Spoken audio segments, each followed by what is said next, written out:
The slow, heavy bell tolling did not cease for a single moment, echoing relentlessly through the hot air. Realizing the gravity of the situation, I immediately abandoned my plans regarding the house on North District and hurried back toward the Pacification Bureau at a breakneck pace. During a period of strict national mourning, all active officials were legally required to report directly to their posts to be on duty. A single failure to do so would result in a brutal caning at the very best, or immediate imprisonment in the lower cells at the absolute worst. Along the quiet streets, a chilling scene unfolded.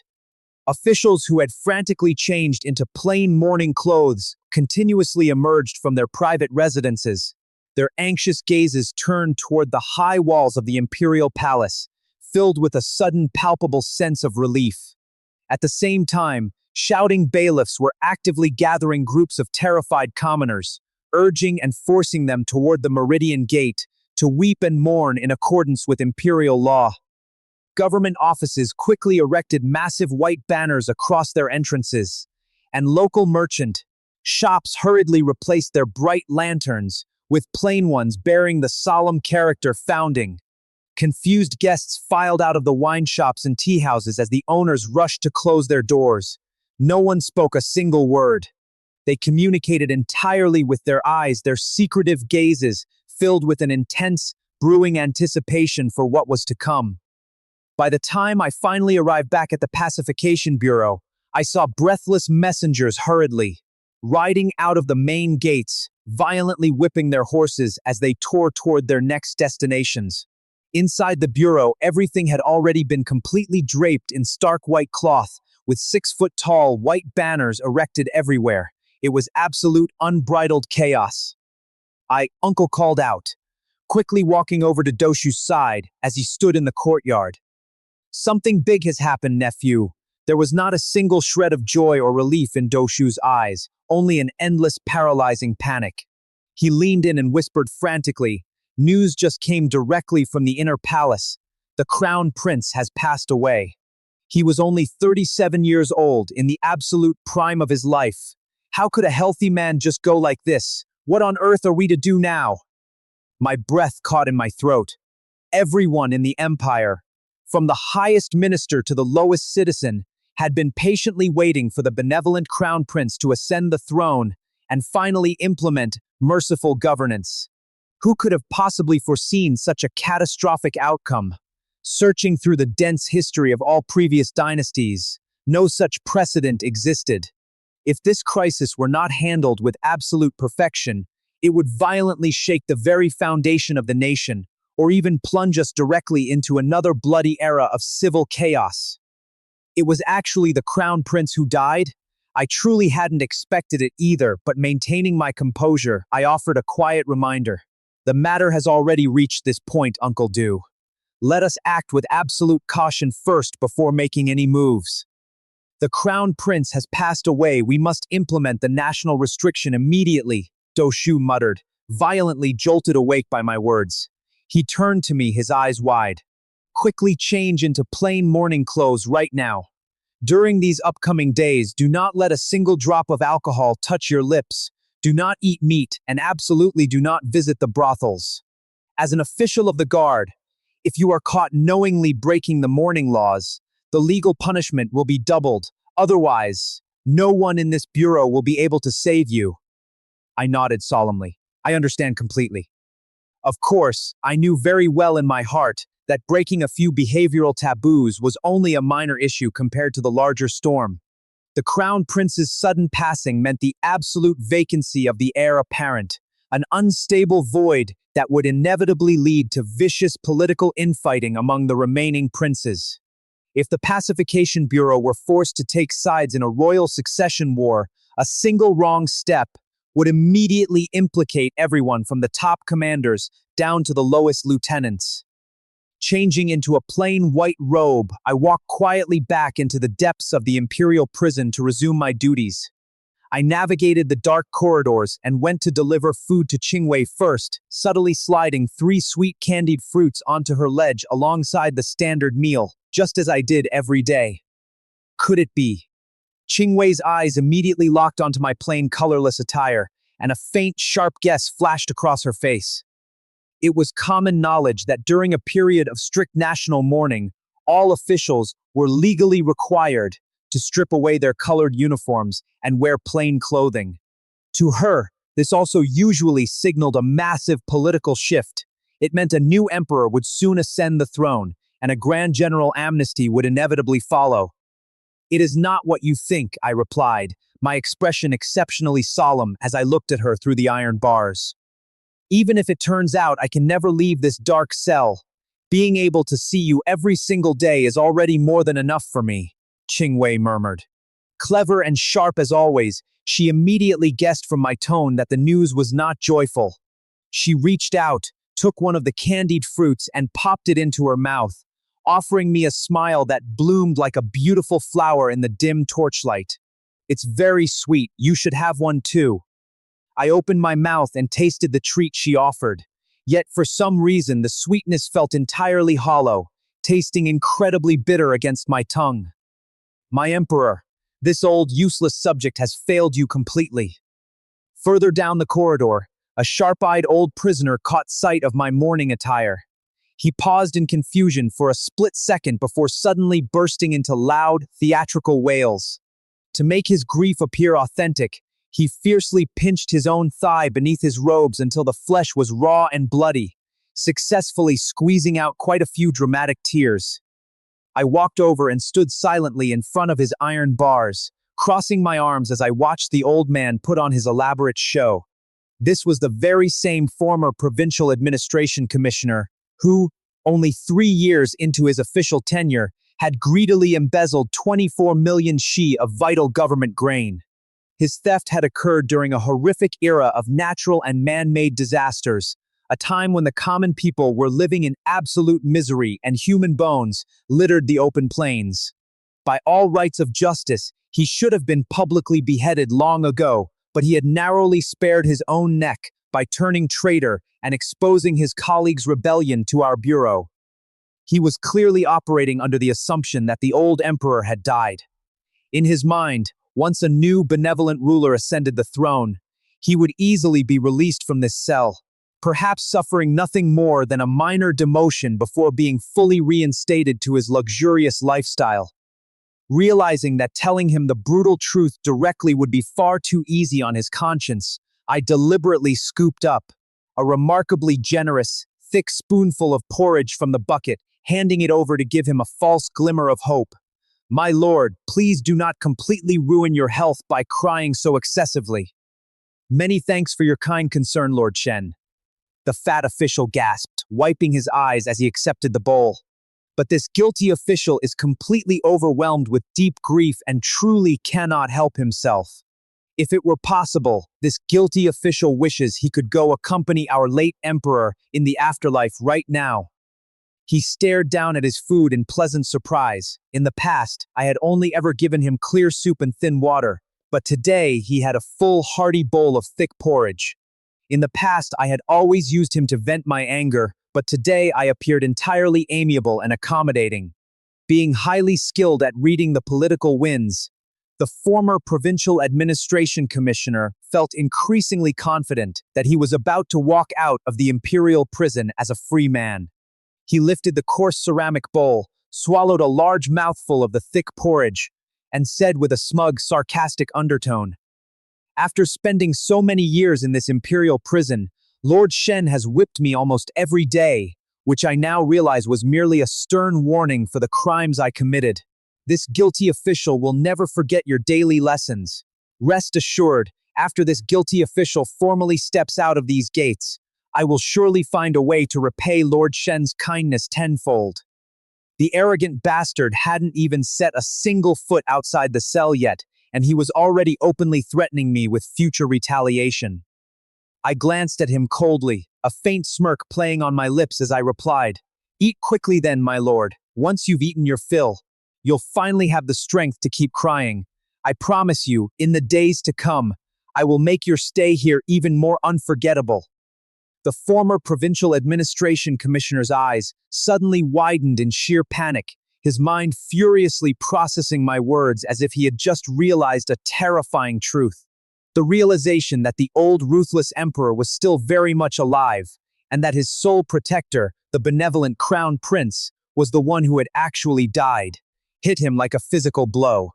The porridge bowl shattered on the stone floor as he suddenly burst into a loud, frantic wail. This time he was crying for real.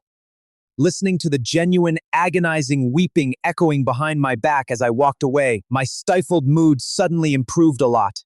Indeed, happiness in this world never truly disappears. It merely shifts from one person to another. When I finally returned to his section of the corridor, after completing the rest of my daily rounds, the cell was completely silent. The former provincial administration commissioner had already used his prison bindings to hang himself from the iron rafters, evidently having fully realized that with the crown prince gone, there was absolutely no longer any possibility of him walking out of the imperial prison alive. The funeral bell tolled a grand total of 300 times, its heavy, somber rhythm ringing out continuously for a full day and a night, wrapping the entire capital in a shroud of grief. The very next day, the wrath of the mourning emperor shook the court. Over 100 medical officials from the Eastern Palace were summarily executed, blamed entirely for their failure to preserve the crown prince's life. Following the purge of the imperial doctors, the Shan Gan Provincial Administration Commissioner, who had hosted the crown prince during his fateful public tour, was violently stripped of his titles and demoted to a commoner. To mark the gravity of the tragedy, the imperial court officially suspended all legislative sessions for 5 days. Furthermore, a strict decree was issued prohibiting the common people from hosting weddings, banquets, singing, or dancing for 3 full months. Anyone caught violating this harsh mourning law would be immediately punished with 60 strokes of the heavy cane, a brutal sentence that would leave an ordinary person either dead or permanently crippled. Even after the strict national mourning period formally concluded 3 months later, Yingqian Prefecture failed to return to its former bustling vitality. The streets remained quiet, the people still terrified of accidentally inviting disaster onto their heads. It wasn't until the 5th month after the crown prince had passed away that the heavy atmosphere in Yingqian Prefecture gradually began to warm up. The shift came when the emperor formally issued a grand proclamation to the world, officially enthusing the crown prince's eldest son as the new imperial grandson and heir apparent to the throne. As an active Jinyi Guard lieutenant, I was assigned to a security detail responsible for patrolling inside and outside the high palace walls during the ceremony. Standing at my post, I managed to catch a brief glimpse of the new heir from afar, discovering with a jolt of concern that the newly appointed imperial grandson was just a fragile 15-year-old child. Upon returning to the bureau after my shift concluded, I found a messenger waiting to invite me directly into Doshu's private residence for dinner. Walking through the front gates and into the inner courtyard, I was greeted by the sight of a young boy diligently practicing his martial arts forms under the afternoon sun. Although he was still quite young, his fluid movements when walking, standing, sitting, and lying down carried the distinct, explosive grace of a fierce little leopard. I couldn't help but stop and take a few extra, measuring looks at his form. Turning to my host, I smiled. Brother Yoon is already about to reach the Bright Force realm, isn't he? He still has at least half a year of solid training to go, Dao Shu said, stepping out from the corridor with a proud but disciplined smile. The young boy was named Do Yoon. He was Do Shu's eldest son, a child blessed from birth with top-tier martial aptitude. He had officially begun his grueling martial arts training at the tender age of 8, and he was currently only 10 years old. Because his young tendons, bones, and blood qi were still naturally weak, even with the continuous aid of expensive, medicinal soups for nourishment, it would still take a year or two of steady development to finalize the foundation. But once he reached 16 and his physical blood and qi were fully formed, there would be absolutely no obstacles left on his path of martial arts. Catching sight of me standing there, Do Yoon immediately paused his forms, ran over with a bright smile, and happily bowed. Big brother Shen, when will you finally take me out to play in the markets again? Father keeps me locked up at home and forces me to practice my martial arts every single day without a break. The moment you completely finish your daily martial arts practice, I will personally take you out to the lively streets for some real fun, I laughed, reaching down to gently rub his head as the boy pouted playfully. You have a significantly higher starting point than I ever did, little Yun, so do not waste a single moment of your youth. Only then might you achieve truly greater things later in life. Staring down at his bright, innocent face, a sudden wave of familiarity washed over me.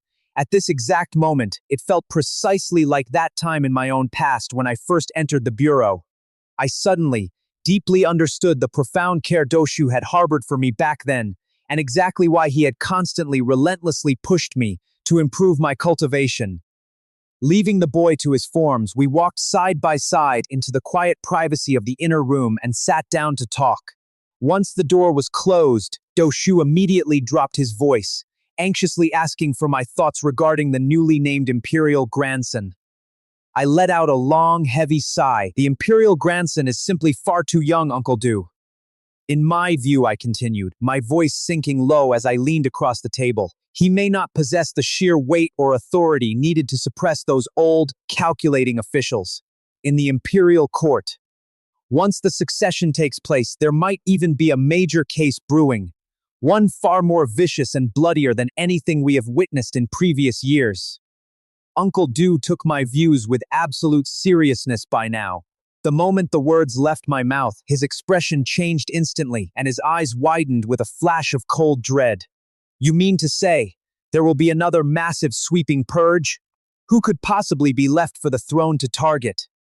I looked him dead in the eye and said in a deep, hushed tone, the founding meritorious officials are already all but gone, Uncle Do. Aside from them, who else could it possibly be? This time, Doshu fell into a silence that lasted longer than ever before. The unspoken truth hung between us like a suffocating fog. Once the founding meritorious officials were completely wiped clean, the next logical step for a paranoid, dying emperor would inevitably be to purge the very weapon that knew all the dirty secrets, the embroidered uniform guard. For the past 2 years, Doshu had intentionally stopped interfering in high-profile court politics, focusing his faction solely on capturing rogue Jianghu bandits and tracking down heretical prodigies. But as a prominent 5th-rank 1,000-man commander, his name was likely already etched clearly onto the throne's secret ledger of liabilities. When exactly will you be able to reach the Dark Force realm?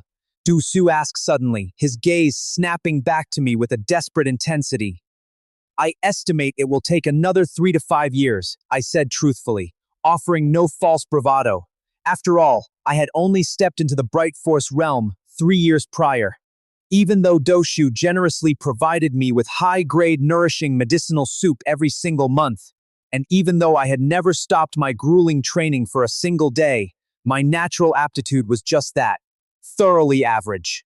It was a foundation that simply could not be rushed by raw willpower alone.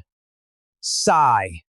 Doshu let out a long, broken sigh, burying his face in his hands. If I had only known back then that today would come, I should have been just as cautious and low profile as you were from the very start. But alas, the winds of the world are entirely unpredictable.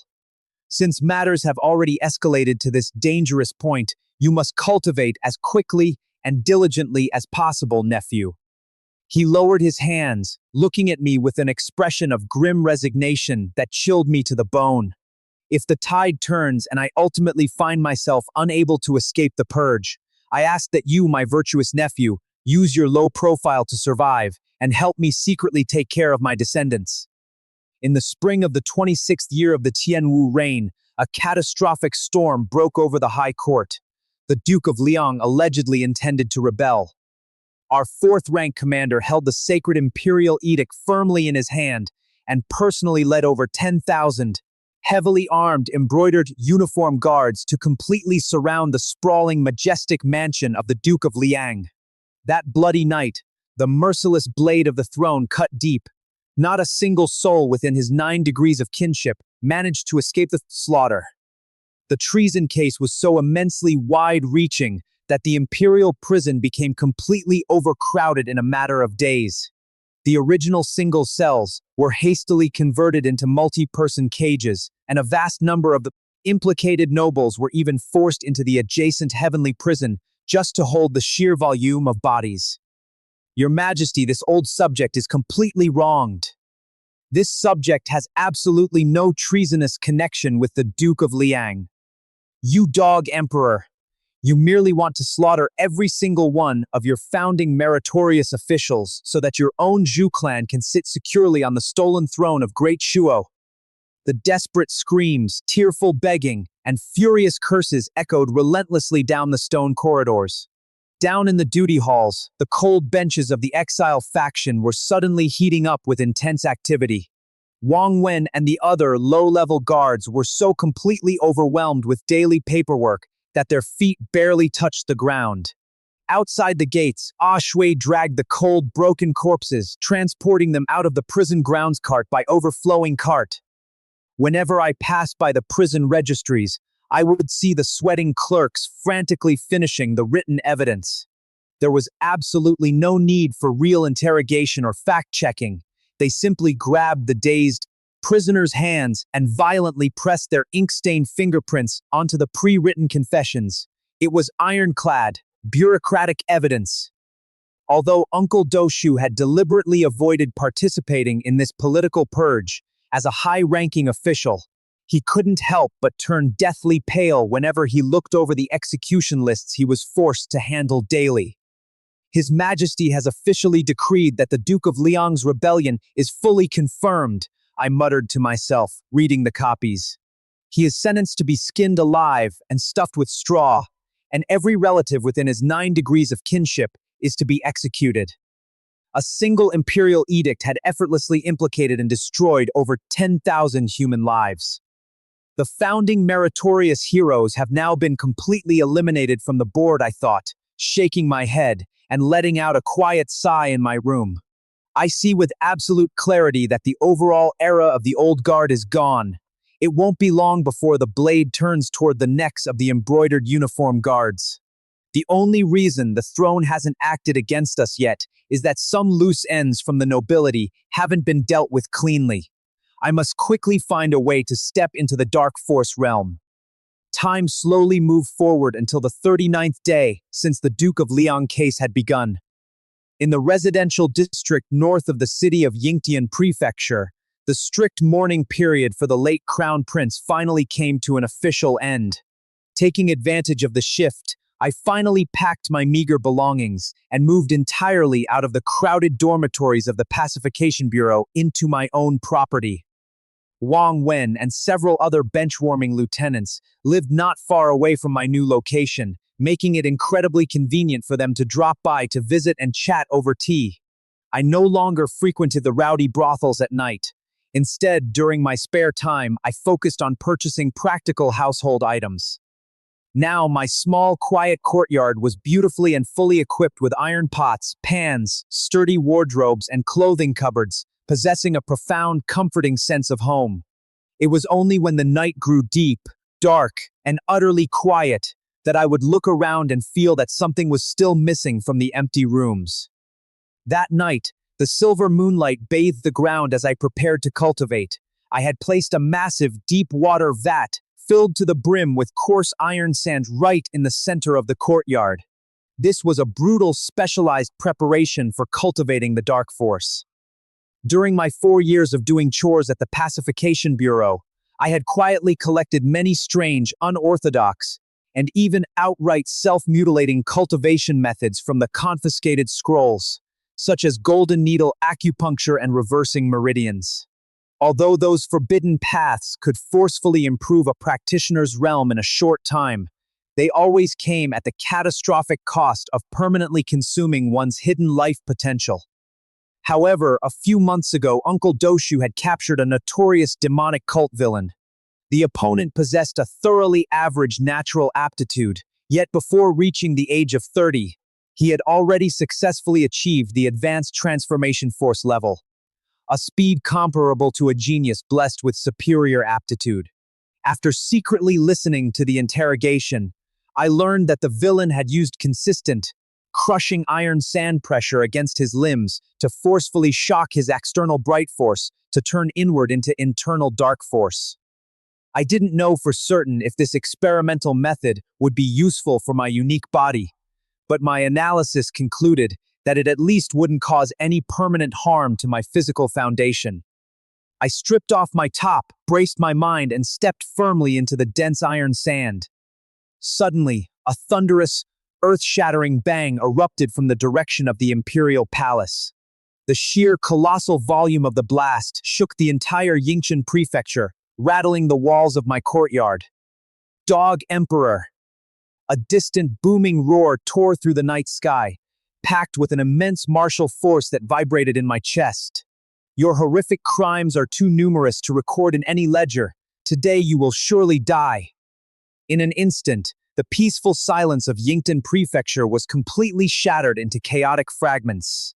Countless imperial guards poured out from the palace gates like an angry nest of hornets, and every single available embroidered uniform guard across the capital was instantly dispatched into the streets. Shoo! Outside the stone walls of my small courtyard, the sharp, piercing whistles of our bureau's emergency alarms sounded incessantly. Catch the assassin! Block the streets! Catch the assassin! Countless sleeping commoners were violently jolted awake by the noise. My own intense cultivation session was completely interrupted by the chaotic shouting, running footsteps, and clashing armor echoing from all directions. I immediately pulled my clothes back on, grabbed my ring pommel saber, and hurried out into the alley. Right outside, I ran directly into Uncle Du Shu, who was frantically leading a heavily armed patrol team down the main thoroughfare. Uncle Du, has an assassin truly broken into the palace? I asked, falling into step beside him. It should be so, Du Shu replied, his face exceptionally grim under the torchlight. What kind of terrifying madman would actually dare to break into the imperial palace alone? I muttered, utterly astonished. The exact moment the question left my lips, a dazzling ray of light suddenly streaked out from the inner palace grounds. The silhouette was flying over 100 zhang above the ground, tearing through the open air directly toward the outer boundaries of Yingtian Prefecture. Whoosh, whoosh, whoosh! Thousands of heavy anti-martial imperial crossbows fired in unison from the guard towers, filling the sky with a storm of iron bolts, but they couldn't even come close to matching the entity's breathtaking speed. Bracing his stance, Du Shu drew his own powerful longbow to its absolute limit, attempting to fire a tracking arrow to intercept the flight path, but the moment his arrows drew near the light, they were violently deflected away by an invisible pressure, 3 zhang before ever touching the figure. Witnessing this impossible feat, Du Shu's bow nearly slipped from his hand, his eyes wide with absolute shock. A god-seeing realm master? The god-seeing realm. My eyes lit up instantly, my gaze locking onto the fading trail of light in the sky. This was it, the mythical, ultimate pinnacle of the human martial Tao. Sure enough, squinting through the ambient glow, I could vaguely discern the ethereal outline of a human figure riding the wind within the escaping light. Just as I was completely amazed by the spectacle, another terrifying figure suddenly chased out from the depths of the imperial palace. Starting significantly later but moving with an unimaginable, lightning-fast velocity, the second entity caught up to the assassin in a literal flash of lightning, soaring above him and stepping down brutally from the heavens. The opponent's downward kick appeared as light and effortless as a flying swallow skimming across a tranquil body of water, yet it unleashed the catastrophic force of a localized thunderbolt, directly striking the flying god-seeing realm expert out of the air and slamming him down to the hard earth below. Boom! The impact was truly like a massive meteorite crashing into the city. Even though we were separated from the crash site by several miles of dense urban streets, the colossal deafening boom resonated so clearly it felt as if it had detonated right next to my ear. A violent, howling gale swept through the surrounding streets and narrow alleys, kicking up a blinding storm of dust, debris, and fallen leaves. The artificial tempest roared through the city, lasting for dozens of agonizing breaths before the air finally settled back into stillness. Is this truly just advanced human martial arts, or am I looking at a literal immortal cultivator? I thought, my heart hammering against my ribs as my eyes burned with a profound, unbridled excitement. Throughout the rest of that chaotic night, Yingtian Prefecture remained under absolute lockdown. Every single embroidered uniform guard was forced into the streets to conduct door-to-door searches, hunting for any hidden rebel accomplices. It wasn't until the dawn light broke over the rooftops that the High Command finally confirmed there had been only a single assassin involved. Yet, a low-level lieutenant like me still had no idea what had actually transpired inside the royal bedchambers. By noon, sporadic, whispered pieces of news finally filtered down to our rank. Last night, while the aging emperor was quietly reviewing official memorials in his private study, a rogue Jianghu assassin had suddenly shattered the roof, breaking directly into the Hall of Mental Cultivation. None of the elite imperial inner court masters, supported by the royal family's endless wealth, could do a single thing to stop this monster's advance. At the absolute critical moment of life and death, a mysterious hidden expert had suddenly descended from the shadows of the throne, saving the emperor's life in the nick of time. Hearing the guard gossip, my mind instantly flashed back to the awe-inspiring mid-air clash I had witnessed the night before. Presumably, the mysterious defender who had struck down the fleeing assassin from the heavens was also a legendary master of the God-seeing realm. As for the captured assassin's true origin, sectarian allegiance, or personal identity, the bureau chiefs kept it completely under wraps, hidden away from our level. In the days following the terrifying attempt on the emperor's life, the entire capital was placed under a brutal state of martial law.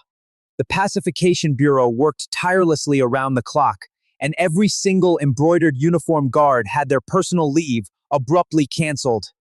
5 days later, when I finally returned to the inner offices of the Bureau, I discovered that a legendary figure had arrived from the dark corners of the Empire. Mr. Wei, the high-ranking, elusive commanders of the embroidered uniform guard, men who were usually completely unseen by low-level lieutenants like me, were all tightly gathered inside the main courtyard.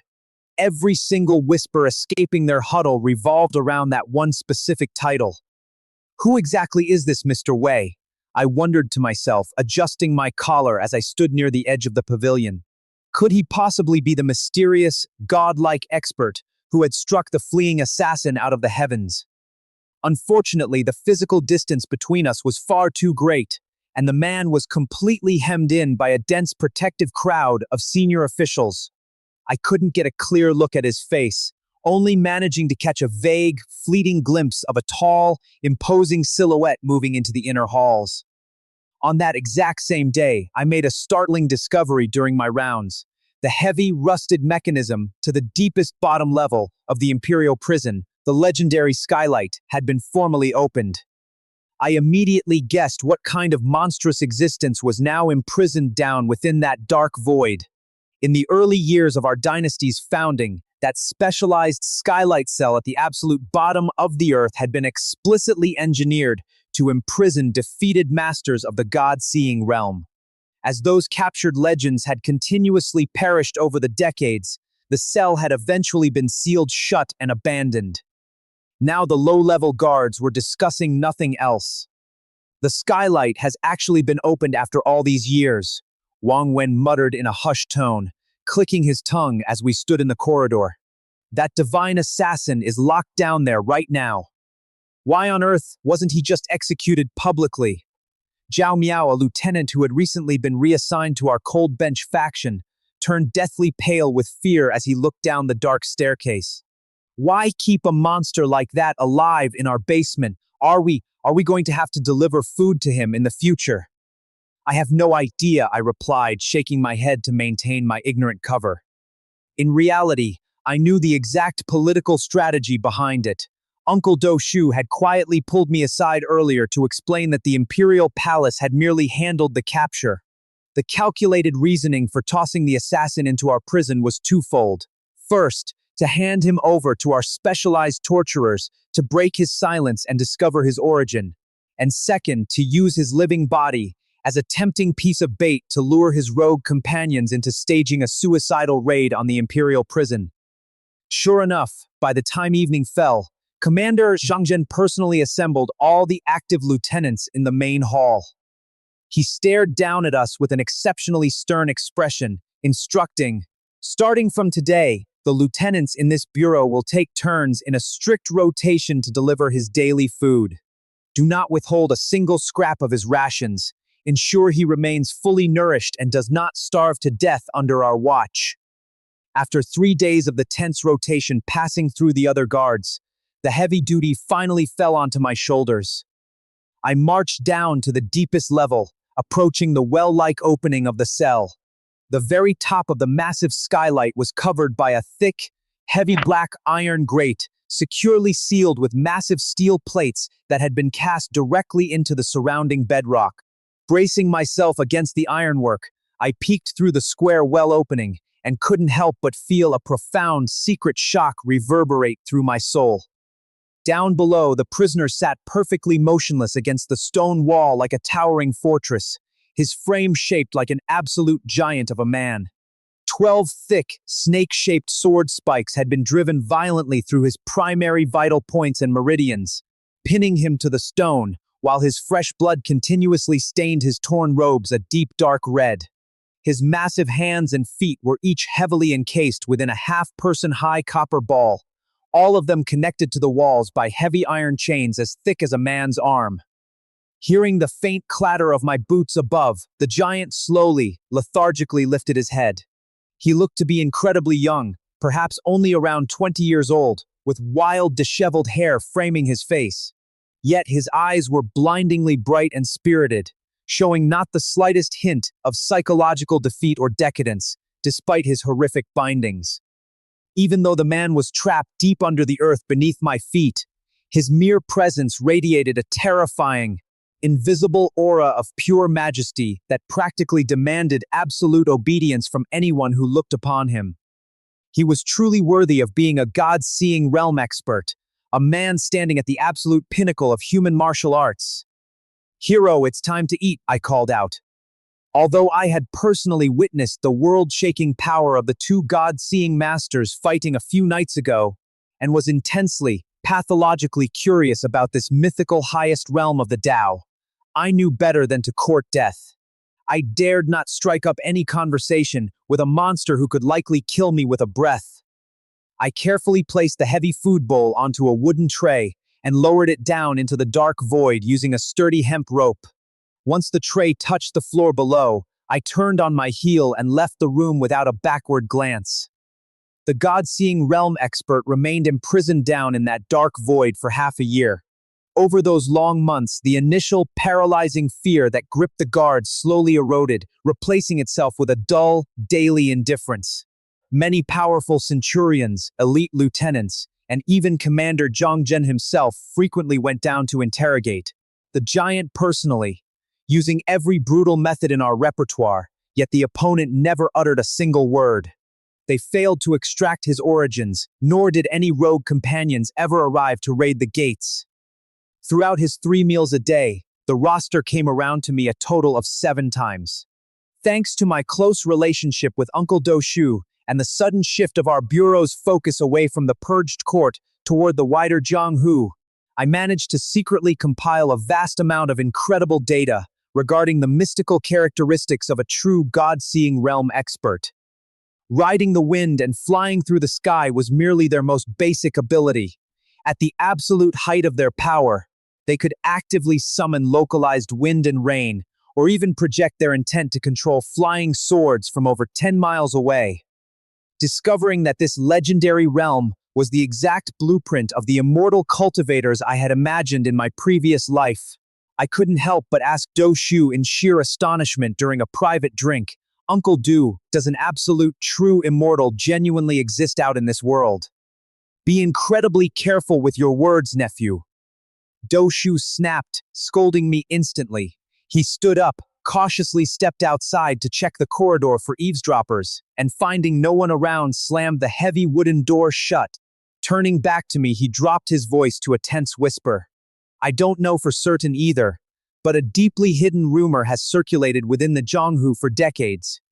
They say that when our current emperor first raised his rebel peasant army from the mud, he relied entirely on the backing of a literal immortal to conquer the previous dynasty. If that is true, I muttered, my mind racing as I analyzed the puzzle, then why did Great Shuo strictly prohibit any declaration or worship of ghosts and gods the exact moment the dynasty was founded? Qing Wei was violently imprisoned back then precisely because of that decree. But looking at the traits of this God-seeing master, what practical difference is there between a pinnacle martial artist and a literal immortal? My thoughts instantly drifted back to the destroyed Miaoyan sect, and I couldn't help but turn my gaze out the window toward the high, gilded roofs of the distant imperial palace. What mere mortal could fly through the heavens? What mere mortal could command the storm clouds to rain? My official rank is simply not high enough, nephew. I am completely barred from coming into contact with those high-level secrets, Doshu admitted, a trace of forbidden curiosity gleaming in his own eyes. Back then, the Emperor's 300,000 Iran cavalry didn't just plow through the physical Zhonghu. They systematically severed and burned countless ancient sectarian legacies to the ground. What about the God-seeing master down in our prison? I asked again, leaning in. Are we truly just going to keep him chained up in the dark like this until he rots?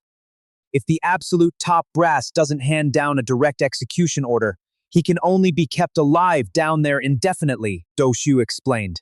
Every once in a while, a terrifying figure from the inner palace will secretly descend into our cells to personally inspect, reinforce the soul-suppressing sword spikes driven into his vital meridians. We minor guards can only take it one day at a time. Is that mysterious figure, Mr. Wei? I asked, remembering the hushed title the high commanders had used. It is him, Doshu confirmed with a heavy nod. Half a month later, the relentless wheel of the prison rotation turned once more, and the duty to deliver food to the bottom of the earth fell back to me. Hero, it's time to eat, I called out loud. Arriving in front of the dark well of the skylight, I habitually shouted my warning down into the void first. It was a calculated habit I had formed to ensure the monster knew exactly what was happening above, preventing him from suddenly using his terrifying blood key to launch a surprise attack through the iron grate. Clatter!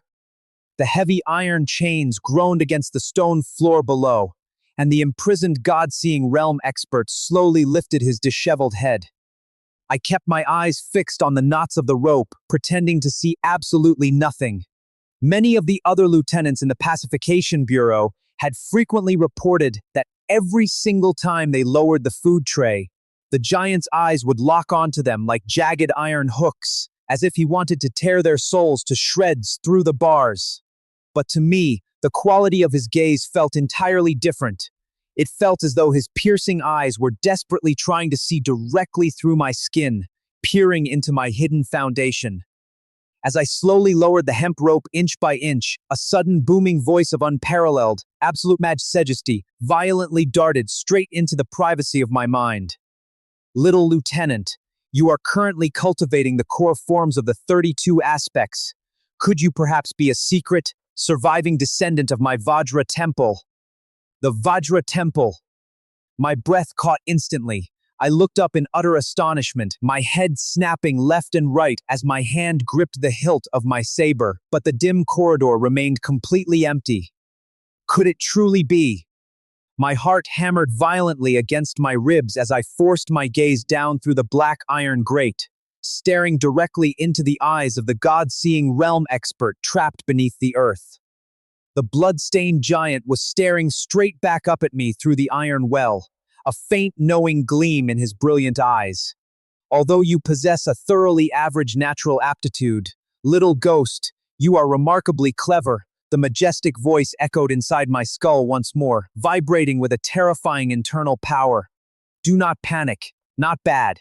It is indeed I speaking directly into your consciousness via the divine sense technique. My poison has already entered the bone marrow. It is completely beyond medical help. The majestic voice of the God-seeing realm expert reverberated relentlessly inside my skull. Though I would die 100 times over without a single shred of regret, I fear the ancient legacy of our Vajra temple will be completely severed from this world. I now pass the sacred marrow cleansing scripture directly to you. If you cultivate it to major achievement, you can confidently enter the God-seeing realm yourself. Wait, I am absolutely not who you think I am. Don't guess blindly, and don't pass it on to me. I screamed frantically within the safety of my own mind, my heart hammering against my ribs. In this treacherous world, great opportunity always appears simultaneously with catastrophic risk. Most ordinary people would usually consider the immense value of the opportunity first, but my survival instinct is exactly the opposite. Making a secret deal with a captive, empire-defying monster down in the dark was definitely equivalent to asking a wild tiger for its own skin. Cautious and prudent, very good. Seeing that I did not respond out loud and kept my exterior perfectly blank, the giant's smile down beneath the iron grate grew even wider. Listen carefully. The voice in my mind continued incessantly, bypassing my physical ears completely. Not caring whether the dangerous entity had actually finished eating his ration, I quickly retracted the hemp rope, grabbed the tray, and immediately walked out of the courtyard corridor to flee the area. But the majestic voice followed closely behind me, latching onto my consciousness, like maggots clinging to a bone. The marrow cleansing scripture, written originally by Bodhidharma, cultivate it diligently, understand the true prajna. Thus have I heard, the Buddha told Subhuti, the origin chi has long been dense, transforming into water, fire, and earth. The moment the marrow cleansing technique is complete, then one officially becomes a flawless Vajra body. External influences cannot invade, and the daily diet does not accumulate impurities. It was only when I finally walked completely out of the heavy stone gates of the imperial prison that the echoing voice abruptly stopped. But the entire massive text had already been permanently engraved into the fabric of my mind. The marrow cleansing scripture consisted of over 3,000 complex characters, incredibly obscure and difficult to understand, seeming far more like a dense Buddhist scripture than a practical martial arts manual. It was far more complex than any classical Chinese text I had ever been forced to memorize in my previous modern life. Even if I were to read it aloud once from a paper scroll, I would find it completely obscure and tongue-twisting. Yet the other party's divine voice transmission felt as if it had been carved directly into my soul. It was so vivid it felt as if I had understood its deeper meanings naturally from birth. An empowerment technique? I guessed to myself, wiping cold sweat from my forehead. I knew from my research that advanced Buddhism possessed the legendary empowerment technique to pass knowledge instantly. But why on earth would he choose to pass it to a random guard like me? After sitting down and thinking it over repeatedly, I finally deduced the logical answer. The training of the embroidered uniform guard was notoriously miscellaneous, containing various stolen Jianghu martial arts from across the land. But among the low-level, bench-warming officers currently in the bureau, I was the only one who cultivated the core forms of the 32 aspects. Because that specific manual shared roots with his sect, the desperate giant had mistakenly assumed I was a hidden, surviving successor of the Vajra temple. Perhaps he was simply at his absolute wit's end and wanted to leave behind his legacy before dying, or perhaps this was some kind of subtle psychological trap designed to ruin me. Vajra Temple. I must check the imperial background files first, I murmured to myself. I dared not learn or practice a single syllable of the marrow cleansing scripture lightly. As for the history of the Vajra Temple, I could look into it. Night fell and I visited the Du residence. Yuner, with this specific punch you absolutely cannot use all your physical strength. Uncle Do Shu instructed patiently in the courtyard, teaching the boxing forms step by step while occasionally imparting some of his deep life insights. I stood quietly by the side hall, watching them. It's just like being a person in this world. You cannot allow your nature to be too sharp or aggressive. Otherwise, the exact moment your momentum is fully exhausted, you can never turn back. 10-year-old Do Yoon, although he had not yet stepped into the Bright Force realm, possessed a punch momentum that was remarkably fierce and unparalleled, lacking the slightest bit of natural restraint. As the old saying goes, punch momentum is a mirror for human nature. Do Yoon was naturally fierce and unyielding in character. Go practice by yourself for a while. Big brother Shen and I have urgent matters to discuss, Do Shu instructed, patting the boy's shoulder. He then took me into the quiet inner hall and handed over a thick, dusty dossier. I have already fully found out about the old matter you asked me to investigate, nephew. The Vajra temple was violently destroyed by the Imperial Army over 10 years ago, and all the remaining court cases have long since been closed. It was really not easy to dig up this old file from the archives. Many thanks, Uncle Do, I replied, taking the document. Unfortunately, after scanning through the lines quickly, I didn't find any record matching the personal origin or identity of the giant god-seeing expert currently down in our cell. After the Imperial Court burned down the Vajra temple back then, the tracking units discovered a hidden, secret passage built deep within the temple's pond, Do Shu said, holding his hot tea and speaking leisurely. The higher-ups suspected it had been used by quite a few young novice monks to successfully escape the slaughter. Those survivors should be the absolute last successors of the Vajra temple lineage. But over these last few years, quite a few of those runaways have been hunted down and caught one after another, and I honestly don't know if there are any left alive out there. Could the giant in the skylight be one of those young novice monks who had managed to escape the fire back then? I calculated the timeline in my head and felt it was increasingly likely. Otherwise, how could he tell with a single glance that the low-level manual I learned was connected to the 32 aspects? Uncle Do you happen to know anything of a manual called the Marrow Cleansing Scripture? I asked carefully. The Marrow Cleansing Scripture and the Yi Jin Jing are widely known as the two greatest Buddhist classics in history, Do Shu replied, setting down his cup. But that specific technique was completely missing when the army ransacked the Vajra temple back then. The commanders suspected it had been burned to ashes in the Great Fire. After a few more subtle questions, I was absolutely certain that the god-seeing assassin must have been the premier novice monk who escaped back then. It was highly possible that he had taken the secret Marrow Cleansing Scripture with him, hidden out in the wilderness for decades, and only dared to enter the imperial palace to assassinate the emperor after his divine technique had finally reached major achievement. Because he had been off the grid for so long, our bureau could find absolutely no record of his origin. But before I could dig up any more hidden information, a sudden piece of news echoed through the imperial prison a few days later. The god-seeing realm expert had officially begun a total hunger strike. He refused to eat a single bite or touch any of the food sent down by the rotating officers. The alarming news quickly reached the imperial palace, and soon after, an old man with a distinctive three-strand beard under his chin and fluttering wide sleeves arrived at our gates. The entire pacification bureau lined up to welcome him with profound respect, and I stood silently among the crowd. I heard Commander Zhang Zhen address the elder with deep deference as Mr. Wei, and this time, standing closer, I saw him very clearly.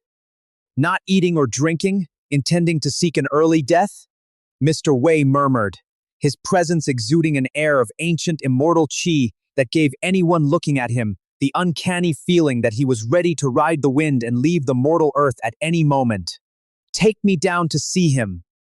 Yes, sir, the commanders replied, respectfully escorting him down into the depths of the imperial prison. Exactly half a cup of tea later, Mr. Wei calmly walked back out of the stairs and left the bureau grounds without saying another word. The moment he disappeared, Zhang Jin turned his head toward the laborers, his face cold, and ordered, "Fill in the courtyard skylight." Strongmen immediately began hauling in heavy sacks of soil, while armed officers stood guard around the perimeter. I managed to catch a quick, secret peek through the iron grate before it was blocked, and my heart chilled. The giant god-seeing realm expert's head and body had been completely separated, Although his unyielding eyes were still wide open in an expression of raw anger, his bloody face was completely full of a strange, profound peace. Cart after cart of yellow soil was poured down into the well, and in the blink of an eye, the pinnacle martial artist was entirely buried beneath the earth. However, the sacred marrow-cleansing scripture remained permanently engraved within my mind. Not a single word was missing, and not a single syllable was lost. At that exact moment, within the secret vision of my Chronicle of Ages, a brand new line of golden text quietly manifested. 4 more years in the imperial prison obtained 1 volume of the marrow-cleansing scripture. Another half-year passed, and the massive, bloody case of the Duke of Liang was completely and officially concluded. The very next day, a sudden chill swept through the upper ranks of our force, as a single cup of poisoned wine was sent directly from the imperial palace to the pacification bureau. Commander Zhang Yu drank the wine and died instantly. The official rumor circulated by the court claimed he had hanged himself in his quarters out of sheer fear of his impending punishment.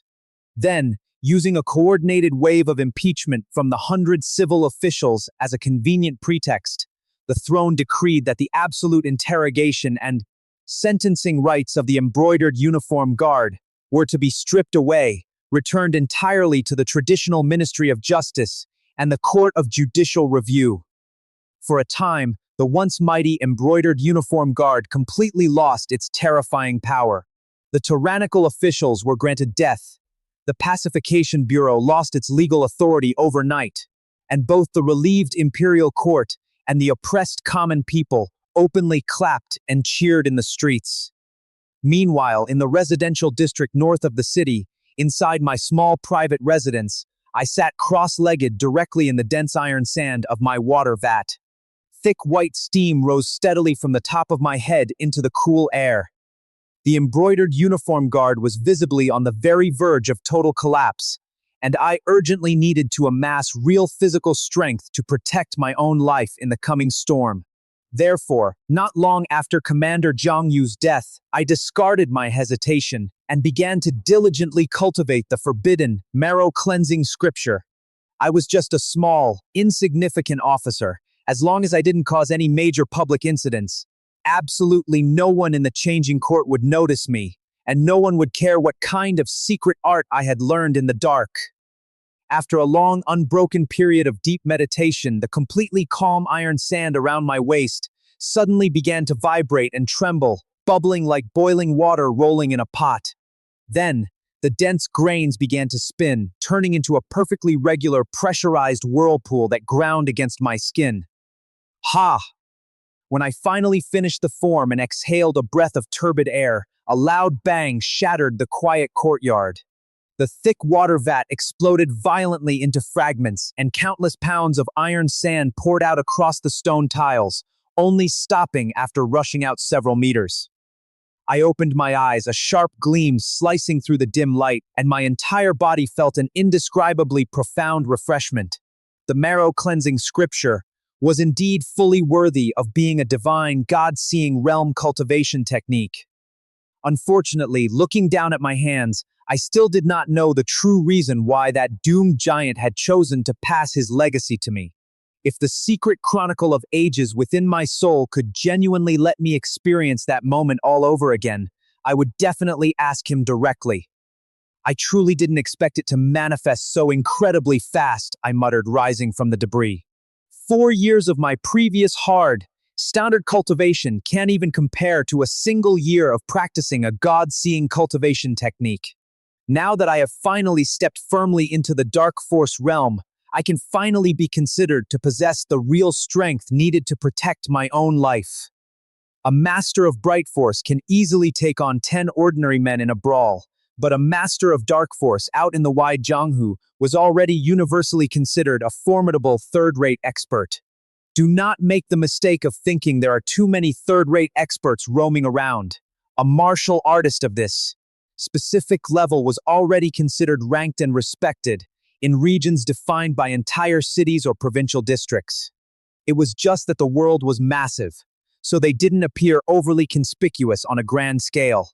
Especially in the unique case of our Pacification Bureau, with its endless accumulation of stolen cultivation, techniques, and rare medicinal herbs, who truly knew how many hidden experts our ranks had supplied over the decades. However, those same fearsome experts were now completely unable to protect themselves from the political tides. With Commander Zhang Yu officially granted death, every single high-ranking military officer above the rank of a basic squad leader had been placed directly onto the Ministry of Justice's arrest list. Creak, creak. Down the prison corridor the next morning, Shui dragged a wooden cart full of fresh corpses, passing by the remaining guards leisurely. Having worked incredibly hard doing the dirtiest chores in the bureau for 7 long years, the 24 or 25-year-old Shui had already aged so severely he looked nearly 40. Yet, ironically, every remaining embroidered uniform guard who looked at him showed a deep expression of envy. If I had only known today would come, I would never have strived to become a high official in this life, Zhang Yong muttered secretly to a colleague, his face filled with profound regret. Unfortunately for him, he had successfully reached the prestigious rank of a 4th-grade commander, and his name was carved securely at the very top of the Ministry of Justice's execution ledger. Who could have possibly thought that in a mere flash of 8 years, the tables of power would completely turn? While on duty in the quiet side hall, I pushed the heavy door open and stepped inside, keeping my footsteps light. "Uncle Du, are you looking for me?" Doshu was sitting alone by the desk. He slowly put down his teacup, his shoulders looking heavier than usual, and signaled for me to take a seat across from him. "You were right from the very beginning, nephew. The embroidered uniform guard is completely finished." He had just received official news through his remaining channels that the Ministry of Justice had already begun actively investigating our ranks. Those within the embroidered uniform guard above the 5th grade possessed far too much blood on their hands from the previous purges. They would basically be completely unable to escape a brutal death.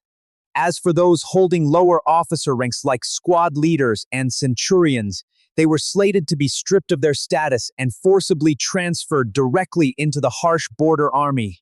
Only a small, insignificant handful of low-level lieutenants would be left behind in the capital to maintain the basic daily operations of the hollowed-out Pacification Bureau. "Uncle Du, are you?" I paused, pondering his words carefully. The heavy, somber tone of his voice sounded less like standard gossip and far more like a man quietly arranging his final affairs in this world. Dusu let out a deep, ragged sigh, a wry smile gracing his lips. "Thanks to your constant warnings over the years, I stopped meddling in the court's affairs early enough to escape the immediate execution list. But being forcefully transferred out to the freezing border army is completely unavoidable for a man of my rank. Before the hammer falls, I managed to pull a few final strings and spend enough favors to keep your name entirely off the transfer ledgers, ensuring you remain safely here in Yinqian Prefecture." He paused, looking at me with a trace of lingering regret. "It's just a pity that you are still a minor lieutenant and can only do simple odd jobs around the prison." He was a master of the advanced transformation force. Even if he were transferred out to the brutal border army, his immense physical strength ensured there was still a genuine possibility of him surviving and returning to the capital one day. If I had listened to his earlier advice and accepted a promotion to squad leader, it would be exceptionally difficult to shield me now. But keeping a completely inconspicuous, low-level officer on the local registry was merely a matter of a high official lifting a pen. I felt a tightening in my throat and sighed deeply. "Uncle Du, rest assured. I will take absolute, flawless care of Aunt and Brother Yun in the future while you are away." This was a solemn vow we had tacitly agreed upon years ago. Besides, if it hadn't been for Doshu's continuous protection and guidance when I was a raw recruit, I would have long since been covertly murdered by Jiang Wane. "You are far more reliable and steady than anyone else in this bureau, nephew, so I am naturally at ease leaving them in your hands." Du Shu smiled, looking genuinely gratified. Then, his eyes sharpened with a sudden curiosity and he leaned in closer. "How exactly is your personal cultivation going? When do you estimate you will finally be able to reach the Dark Force realm? I didn't offer a verbal answer. Instead, I quietly reached out, picked up the heavy ceramic teacup lid resting on the table, held it loosely within my palm, and squeezed my fingers slightly. In a fraction of an instant, without a single sound or explosion of air, the hard ceramic lid was completely crushed into a fine white pile of powder, pouring through the gaps of my fingers like sand. Witnessing this display of internal force, Doshu's eyes widened, and he was instantly overjoyed, nearly leaping out of his seat. At most, it has been a little over 5 years since you started, and you have actually reached the Dark Force realm already? Could it be that Commander Zhang Zhen completely misjudged your natural aptitude back then? I merely managed to obtain some unique opportunities while working down in the Imperial prison, Uncle Du. I lied smoothly, offering him a humble smile. And more importantly, I relied entirely on the high-grade, nourishing medicinal soups that you never stopped providing me every single month. That is the only reason my speed could be this fast. I deliberately chose not to mention a single syllable regarding the forbidden, marrow-cleansing scripture. It wasn't that I didn't trust his loyalty, but rather that the true origin of that divine technique was far too dangerous. Knowing about its existence would bring absolutely no benefit to a man already targeted by the court. As for the excuse of finding opportunities within the cells, it was actually a remarkably common phenomenon. Desperate prisoners trapped in the jail would frequently reveal anything, from hidden treasure maps to secret martial arts, just to buy a single day of comfort or save their own necks. Should I formally report this advancement in my cultivation level to the registry? I asked, looking at the powder on the desk. Everyone in the Pacification Bureau is currently scrambling and entirely unable to protect their own skins. Who on earth would care if a minor lieutenant has advanced to the Dark Force? Doshu laughed loudly, shaking his head. After experiencing this massive political downfall, he too had thoroughly learned the value of absolute prudence. There is absolutely no need to report it. Keep it hidden. Playing it safe and holding your cards close is far better. After saying this, he stood up from the desk, walked over, and patted my shoulder heavily with his calloused hand. After the Grand Royal Amnesty finally drops, I will definitely find a way to rush back to the capital. By then, remember to save a cup of wedding wine for your old uncle. Exactly 2 days later, the official imperial decree came down, and Doshu was stripped of his title and marched out with the transfer units to the border army. The moment his faction left the gates, the aggressive officials from the Ministry of Justice flooded into the Pacification Bureau like a tidal wave, and for a long time, everything was plunged into absolute, terrified chaos. Although the capital was gripped by the absolute depths of freezing winter, the small courtyard north of the city was completely bustling with activity and dense steam. Inside the warm rooms, Wang Wen, Li Miao, several other old colleagues, and I were gathered together around a low table, drinking heavily and tossing back toast after toast in a lively celebration. In just 7 short years, the tables of power have completely turned, Wang Wen muttered, the heavy drunkenness rushing straight to his head as he waved his wine cup erratically. He couldn't help but let out a bitter, mocking laugh. Who on earth could have ever thought that we, the pathetic low-level officers who were forced to sit on the cold bench for a decade, would be the very ones laughing until the absolute end of the era? He paused, a dark cloud crossing his rugged features. It's just a damn pity that Jotze couldn't live long enough to see this day. The wild grass growing over Jotze's grave is already 3 feet high by now, I replied softly, my mind instantly recalling the grim memories of our past. When I went to pay my formal respects before the new year arrived, I casually cleared the weeds from his headstone and burned a few thick stacks of paper money for his soul. Jotze had died without leaving behind a single descendant or relative to claim his name. After he was murdered, his cold body had almost been left to rot out in the wilderness like a common dog. It was only through the collective coins of our small, bench-warming faction that we managed to pay for a decent wooden coffin to bury him properly. Brother Shen, Now that the Ministry of Justice has officially taken over the administration of the Imperial Prison, the new prison warden will be arriving tomorrow morning to inspect the ranks. Li Miao asked suddenly. He was busy gnawing on a roasted pig's trotter, his mouth completely full of grease as he looked up with a trace of lingering anxiety. What exactly should we do next under their command? Swish! The moment the question was uttered, every single guard at the table stopped drinking and turned their gazes directly toward me. Wang Wen was now 39 years old, I was 24, Li Miao was 20, and the others were all seasoned veterans around 30. Yet, despite the differences in age and official seniority, everyone in our circle knew with absolute certainty that I was the most steady, calculating man among them. In truth, over these past few chaotic years of political purges, they had all managed to remain completely safe and sound solely by following my cautious leads and leveraging my connections. After a long, deliberate moment of silent calculation, I took a slow sip of my wine and said, "Everyone, there is absolutely no need to worry or panic. No matter who the court sends to replace our commanders, we will simply bow our heads, maintain a low profile, and strictly obey their orders. However, you must understand one thing. The Ministry of Justice is highly unlikely to want to see those high and mighty prisoners have an easy time down in the cells." The phrase "those people" referred explicitly to our previous centurions, thousand-man commanders, and faction chiefs who had just been thrown behind bars. During the few brief years when the embroidered uniform guard held absolute, tyrannical power over the empire, the civil officials of the imperial court had not only feared them like venomous snakes and scorpions, but had wished to tear them apart and eat their flesh alive. Are you saying the new warden will want to use them as a token of allegiance? Li Miao asked, utterly stunned as he froze mid-bite. Clack!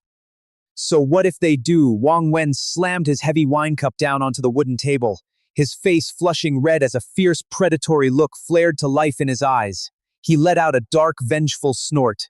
Our direct supervisors are finally locked in those very cages. Next, if you have old grievances, settle them, and if you have blood vendettas, take your revenge. I merely leaned back against my cushion and offered a quiet, knowing smile. It seemed I wasn't the only one in this bureau who had been holding a severe, patient grudge for all these years. It wasn't just Wang Wen and the rest of our bench-warming brothers who held deep, festering grudges from the years of oppression. Even the incoming officials from the Ministry of Justice harbored an intense, boiling resentment toward our former high command. Using the convenient bureaucratic excuse that the high-security Celestial Prison's current layout was structurally inferior to our own fortresses, they deliberately detained the blacklisted embroidered uniform guards right where they were caught, throwing them straight into the dark cells of the Imperial Prison. I knew with absolute clarity that the Ministry of Justice was definitely doing this on purpose.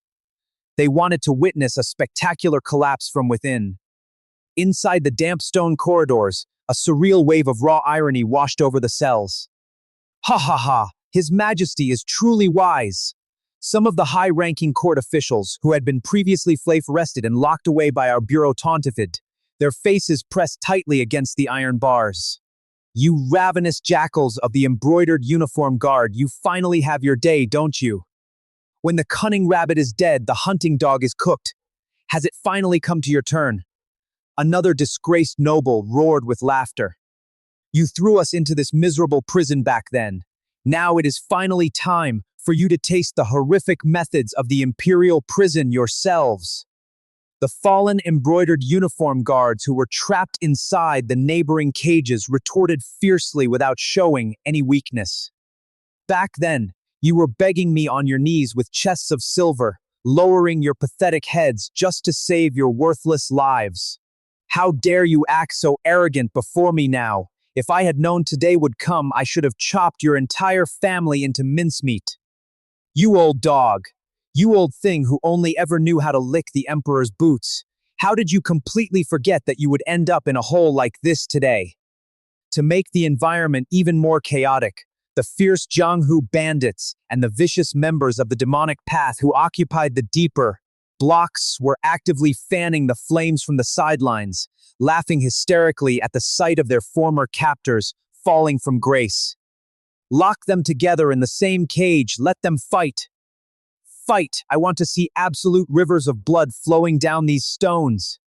The two opposing factions of the court cursed at each other relentlessly, screaming at the top of their lungs to expose each other's dirtiest secrets and financial bribes across the narrow gaps of the prison bars. Meanwhile, the hardened criminals cheered them on with unbridled joy. This chaotic circus was, in all likelihood, the exact humiliating result that the Ministry of Justice High Command wanted to see play out. Even when the imperial prison was dangerously overcrowded in the past, it was never quite as lively as it is today, Qingwei murmured to me later that afternoon. Inside her cell, she had just finished eating the sweet candied fruits I brought her, and she was carefully collecting the tiny pits on a clean piece of cloth. A while ago, I had asked her why she bothered to keep them, and she had looked up at me with a soft, hopeful expression, stating that since every single one of them had been given to her by my hands, she intended to plant these pits in our courtyard. After she finally walked out of these gates, watching them bloom and bear fruit over the years. You should go deliver the rest of the meals quickly, Brother Shen, she added with a wave of deep concern in her large eyes. In the past, Uncle Dao was still here in the bureau and could actively protect your life. Now that the Ministry of Justice has officially taken over the administration of the imperial prison, you must be exceptionally careful and avoid clashing with them at all costs. I couldn't help but let out a soft laugh, setting down my bucket. The new prison warden, who is arriving tonight, is the direct nephew of the Minister of the Ministry of Justice. He came to this dark place specifically to extract bloody revenge on the high-ranking leadership. Why on earth would a powerful figure like him care about us, low-level officers who have been sitting on the bench for 7 years? The men left in our faction were basically those who had been marginalized to the absolute edges of the Pacification Bureau from the beginning. The very fact that the Ministry of Justice was willing to keep us on the payroll to maintain basic operations meant they didn't intend to pursue us for the High Command's historical crimes. Otherwise, we would definitely have been uprooted and executed entirely alongside the bosses. Qingwei nodded softly at my explanation, but a lingering trace of worry still clouded her delicate features. Let's not talk about these grim matters anymore, I said smoothly, standing up and ducking directly through the low door into her cell. Brother Shen, are you going to do that to me again? She asked, her voice dropping to a shy whisper. Yes. Can we please not do it today? It always feels incredibly uncomfortable on my skin. Listen to me carefully, I replied, my voice turning dead serious as I looked at her. We need to play it absolutely safe until the amnesty drops. I picked up my specialized tools and pigments, carefully working to draw deep artificial wrinkles across Qingwei's otherwise plump, youthful face. I skillfully added a few glaring, jagged scars across her cheekbones, instantly transforming her appearance to look exactly like a broken, miserable old woman who had been brutally imprisoned and abused for many long years. This was an advanced disguise technique I had secretly learned from a captured master burglar a few years ago. I had originally intended to save it for a potential life or death flight from the capital in the future, but it was just right for protecting her identity in the current crisis. Is it incredibly ugly? Qingwei asked hesitantly, lifting her fingers to lightly touch the faux scars on her skin. Not ugly at all, I said with a genuine warm smile, reaching out to gently rub her head. Qingwei leaned into my hand, rubbing her head against my palm like an affectionate kitten, clearly enjoying the warmth. But the exact moment she caught me staring down at her with unfiltered affection, she shyly turned her face away to hide her blushing cheeks. There are truly not many pure truths to be found in a dark, corrupt world like this one, but a woman's genuine shyness is worth far more than a long, elaborate dialogue. It was a profound emotion that even the finest rouge could never hope to conceal. As I finally stepped back out of her cell and pulled the heavy iron door shut, the gentle smile on my face instantly vanished, replaced by a cold, predatory mask. The time had finally come to settle our scores. Deep in the dark underbelly of the imperial prison, there was a spacious, reinforced cell that currently held over a dozen disgraced officials. A middle-aged man covered in raw, fresh scars sat in the absolute most comfortable, elevated position right in the center of the filthy floor. He remained as perfectly steady, upright, and unyielding as an ancient pine tree weathered on a green mountain. In stark contrast to his composure, the other prisoners around him had been beaten until their faces were completely bruised, purple, and swollen. One terrified noble was tightly hugging a wooden urine bucket in the corner, moaning incessantly in absolute agony. Outside the heavy iron bars of the cage, Wang Wen, Li Miao, and several of our bench-warming brothers stood in a tight line, their brows furrowed repeatedly in deep frustration. I walked over calmly, my boots echoing on the damp stone. What's going on here? I peered through the shadows and my eyes narrowed. Well. It was Zhang Zhen. At this exact moment, the scene looked almost identical to the day I first entered the bureau 7 years ago. The man sat beneath the grime-covered structure of the prison, just as he had sat beneath the majestic embroidered uniform guard plaque in his prime. Even as a stripped, heavily chained prisoner, his sheer imposing aura remained completely unchanged. His elixir strength is truly terrifying, Brother Shen, Wang Wen muttered, gritting his teeth as he leaned in close to whisper. Even though his primary meridians have been violently pierced and his martial arts are completely crippled, and even though the morning shift torturers worked him over for hours, he hasn't uttered a single sound of weakness. We even deliberately tossed some of his old political enemies inside the cage to tear him apart, and this pathetic mess is the only result. I glanced at the broken enemies Wang Wen was pointing at, a handful of trembling, soft-handed civil ministers, and I couldn't help but let out a cold laugh, shaking my head. These civil officials usually don't possess the physical strength to truss a common chicken. Wang Wen, no matter how many of them you cram into that cell, they will never be able to beat a seasoned martial artist. Should we herded a few of those fierce, bloodthirsty Jianghu bandits into the mix instead? Li Miao suggested, his hand twitching toward his blade.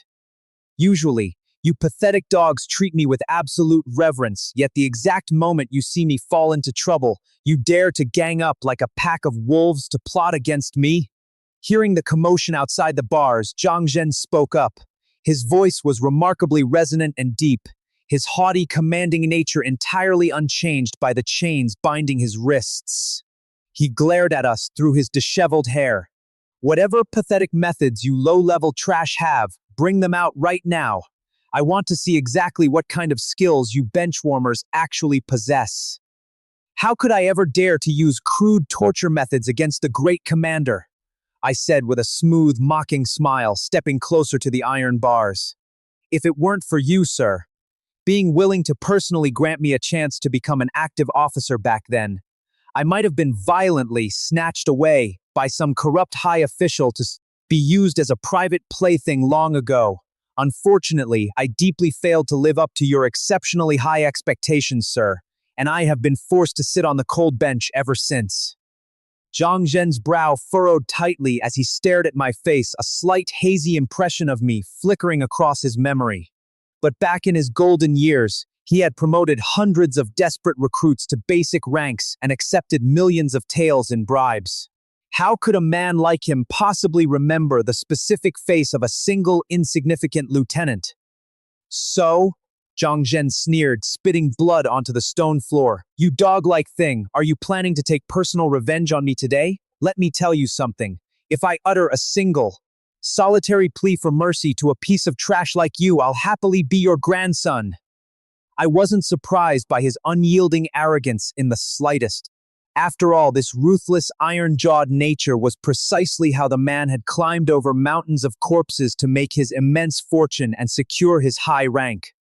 Wang Wen's temper flared instantly at the insult. Clutching a heavy, barbed leather whip in his fist, he stepped forward, preparing to unlock the cage and march inside to beat the man's face. I quickly reached out, grabbing Wang Wen's arm and pulling him back firmly, shaking my head. Save your energy, brother. He is a high-level martial artist who once possessed elixir strength. His skin is naturally thick, and his muscle flesh is incredibly tough. He spent decades polishing his body with iron sand pressure. Even if you swing that leather whip until it snaps in half, it would feel like nothing more than a mild tickle to a frame like his. I have personally learned dozens of hidden, horrific interrogation methods during my long years doing chores in this imperial prison, Wang Wen said bitterly, his eyes burning with rage. I'll try every single one of them on his body one by one. I refuse to believe this bastard isn't afraid of anything. Wait, I muttered, a dark, brilliant plan solidifying in my mind. Suppressing the rising excitement in my chest, I leaned over and whispered a few specific, calculated words directly into Wang Wen's ear. The exact moment the explanation landed, Wang Wen's eyes lit up with absolute malice. A wide, savage grin spread across his face, and he immediately barked orders to the other guards to drive the trembling civil officials out of the cage before marching down the corridor to begin searching through the deeper blocks. Watching the sudden shift in our behavior, a bad, suffocating premonition finally took root in Zhang Zhen's chest. He struggled against his heavy copper weights, his chains rattling loudly. What? What on earth are you planning to do? I certainly know better than anyone that most of these standard torture devices in the Imperial prison were originally created under your direct supervision. Sir, I spoke unhurriedly, leaning my shoulder against the stone wall as if I were merely chatting with an old dear friend over tea. Our basic methods would just be an embarrassing display of showing off before a true expert like you. Besides, the Ministry of Justice will be holding a formal public trial in a few days, so we can't actually leave any conspicuous, fatal marks on your skin. I paused, looking at his tightening features, and smiled coldly. But back then, you recommended a supposedly wonderful, luxurious career path to me, sir. So today, I just want to ensure you get the rare opportunity to walk down that exact path yourself. If it hadn't been for Uncle Dushu discovering the plot and informing me in advance back then, I would have definitely been forced onto the horrifying path of the bloody drought, used as a disposable object by a powerful noble. That was a fate far worse than a quick death. Over the past 7 years of working the prison registries, I had heard the dark rumors regarding those young guards, who had been played with and discarded by the capital's elites. Not a single one of them had survived past a few months. As the echoes of my voice faded, the heavy iron door at the end of the block creaked open. 7 or 8 of the most massive, fierce Jianghu bandits and vicious, depraved members of the demonic path were violently herded into the cell by Wang Wen and the guards. But instead of being angry about their relocation, these hardened monsters kept locking their eyes onto Zhang Zhen's bound body, their faces twisting into disgusting, mocking grins. Clang! Li Miao marched up behind them, slamming a massive wooden bucket filled to the brim with slick sesame oil onto the floor outside the bars. I truly hope you enjoy your new company slowly, Commander, I said, staring directly into Zhang Zhen's face, which had just turned a horrific, deathly shade of livid green. I turned on my heel and began to walk away. I never considered myself a good saintly person because I simply lack the capacity to let go of deep, festering grudges with a hollow smile. From the very beginning of my journey in this corrupt bureau, I have been nothing more than an ordinary man who firmly believes in settling his own grievances and avenging his own blood vendettas. Change my cell, I beg you, change my cell right now. Zhang Zhen, who had not shown a single trace of panic even when facing hours of horrific physical torture, completely lost his rigid composure the exact moment he realized what was about to happen. He struggled frantically against his heavy bindings, the copper weights clanging violently against the floor as he desperately tried to rush toward the front of the iron cage to grasp the bars. But before his fingers could even reach the metal, several massive, calloused hands violently pinned his shoulders down from behind, ruthlessly dragging him back into the dark corner of the cell. What do you think you are doing? I am the commander of the embroidered uniform guard. You subhuman filth. Don't you dare touch. Don't. Rip! The sharp, echoing sound of fabric being violently torn to shreds instantly accompanied by a high-pitched, agonizing scream of pure terror and desperation, suddenly erupted from the darkness of the cage. The previously noisy, chaotic corridors of the Imperial prison fell into an absolute dead silence. Every single prisoner in the surrounding blocks froze in their tracks, the color draining from their faces as they listened to the muffled, horrific sounds echoing from the corner cell. By this time, I had already moved down the quiet corridor, stopping directly in front of the iron bars where Jiang Wane was being held, just 2 cells away. Jiang Wan had been keeping a terrified, hyper-vigilant eye on every single one of Zhang Jin's movements from her vantage point. Hearing the brutal, miserable screams of her former protector, echoing down the stone walls had already completely shattered her resolve. The exact moment she saw my shadow fall across her cell floor, her face turned a horrific, deathly shade of pale. "Lady Jiang, do you still happen to remember who I am?" I asked quietly, approaching the front of the iron cell and slowly crouching down to meet her eye level. I remember everything, Lord Shen." Jiang Wan shivered violently, her entire body trembling beneath her torn robes as tears streamed uncontrollably down her face. She tightly pressed her forehead against her knees, not daring to lift her gaze to look at me. She was a woman blessed with superior martial aptitude, a prodigy who by all rights should have stepped into the advanced transformation force realm long ago. But ever since she had attached herself to Zhang Jin's rising star to secure her luxury, she had completely neglected her daily cultivation, leaving her permanently stuck at the basic dark force level. Now, seeing that even the all-powerful commander had been forced to beg for mercy, she knew with absolute certainty that her own strength wouldn't be able to withstand a single fraction of my methods. "It is remarkably good that your memory serves you so well," I said, nodding slightly as I stared at her shivering form. "Zhou Ce was brutally tortured to death by your direct orders, simply because he dared to utter a single honest sentence in your presence. As for me, I never once offended you or crossed your path, yet just because I was entirely unwilling to betray my morals and join your corrupt faction, I instantly became your favorite target for elimination." My voice dropped to a cold, razor-sharp whisper.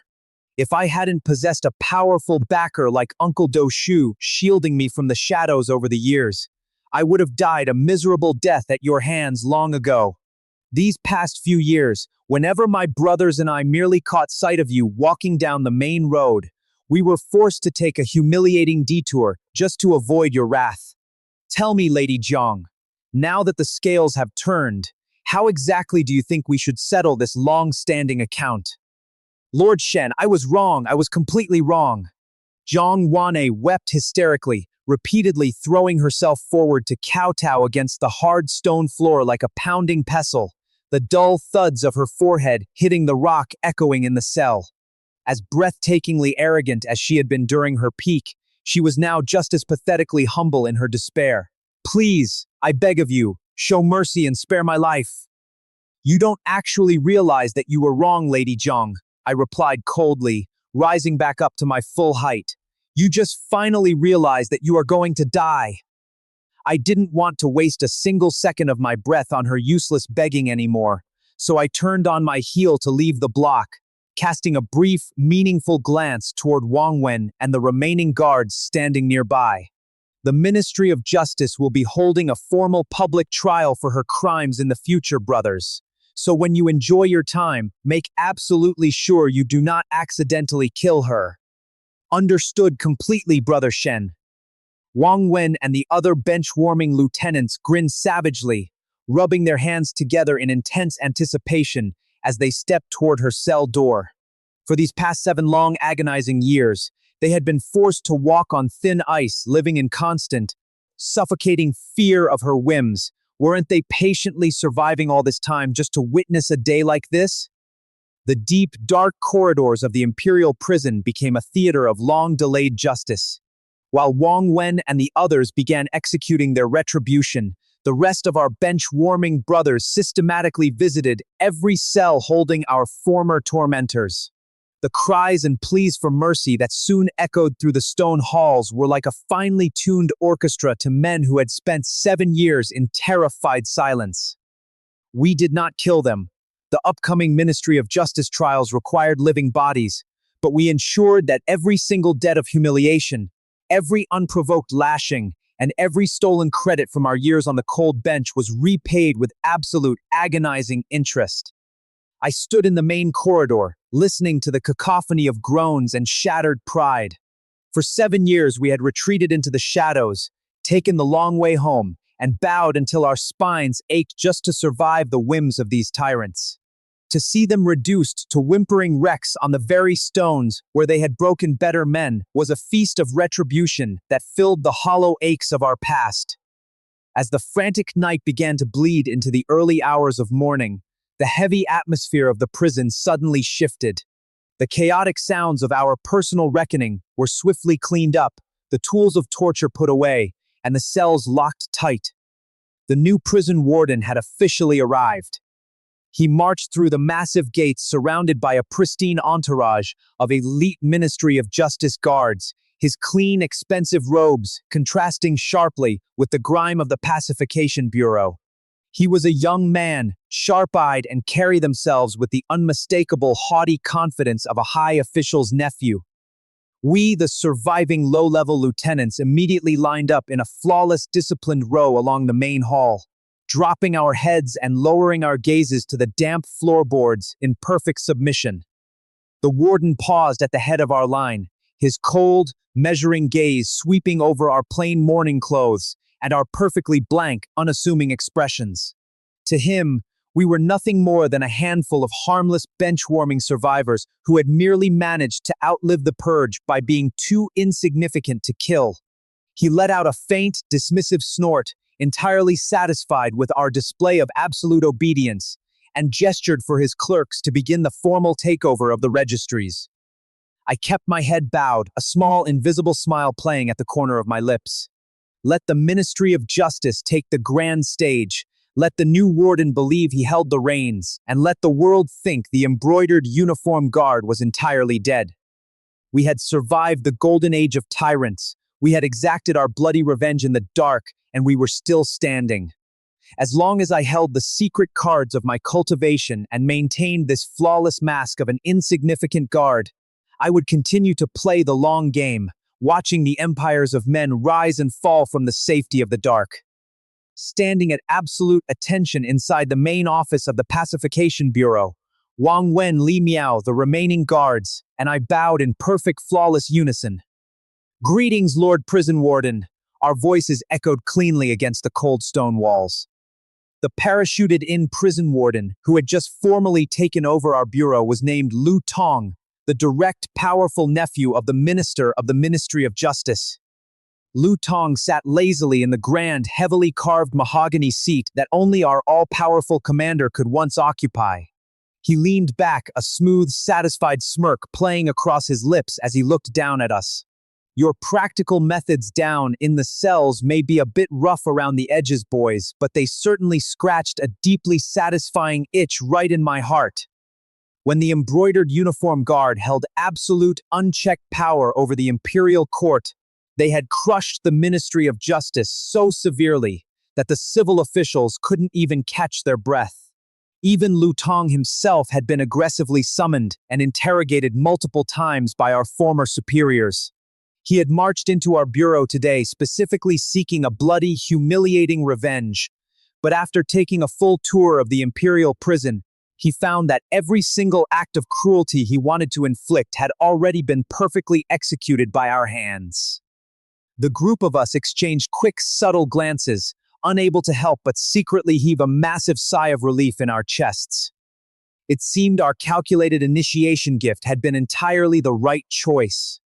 At this exact moment, stepping forward with a humble, deeply deferential posture, Wang Wen politely handed a piece of fine paper containing a specialized medical prescription to Lu Tong. "My lord, we humble guards know with absolute certainty that a man of your grand stature might not look twice at ordinary gold or silver bribes. This is a small, unique gift that we brothers have meticulously prepared for you. Please graciously accept it." Lu Tong glanced down at the paper, his sharp eyes instantly narrowing as he scanned the ink. He asked in a cold, measured tone, "What exactly is the meaning of this?" "This is a highly secretive prescription that I fortunately obtained from a legendary Jianghu healer a few years ago. My lord," Wang Wen explained smoothly, precisely following the script we had rehearsed. "It possesses the unique property to help a mature man fully restore his youthful vigor. It definitely has an immense, untapped financial potential out in the markets." This was in reality the exact lucrative prescription I had obtained from the late Bai Yujing years ago. We low-level officers couldn't scrape together a massive chest of gold or silver on our meager salaries. And if we offered too small a bribe, we ran the grave risk of offending his high status instead. Therefore, after much careful consideration, I had brought out this recipe from my personal chest. But because I did not wish to stand out or draw unnecessary attention to my own name, I let Wang Wen take the lead, giving him the perfect opportunity to curry direct favor with our new superior. "This prescription is truly not bad at all," Lu Tong murmured, his eyes widening with greed as he read the specific ingredients. "If it can be properly developed, it is a clean, massive business that can easily establish a permanent family legacy." After fully reading the paper, Lu Tong was instantly all smiles, his previous hostility evaporating into thin air. Not everyone in this world is proficient in the supreme martial Tao. There are far more ordinary, wealthy men in this empire than martial masters. If this business could successfully take off in the capital, the daily profits would be substantial. More importantly, the source of funds would be entirely clean and legal, leaving absolutely no room for future political investigations to ruin him. He looked up at our group, nodding with genuine approval. "I accept this unique gift. Everyone, conduct yourselves well under my command in the future." Hearing those words, our group completely set our minds at ease. A new official always brings 3 fierce fires to establish authority. If we couldn't withstand his initial wrath, our future days in this prison would have been incredibly difficult.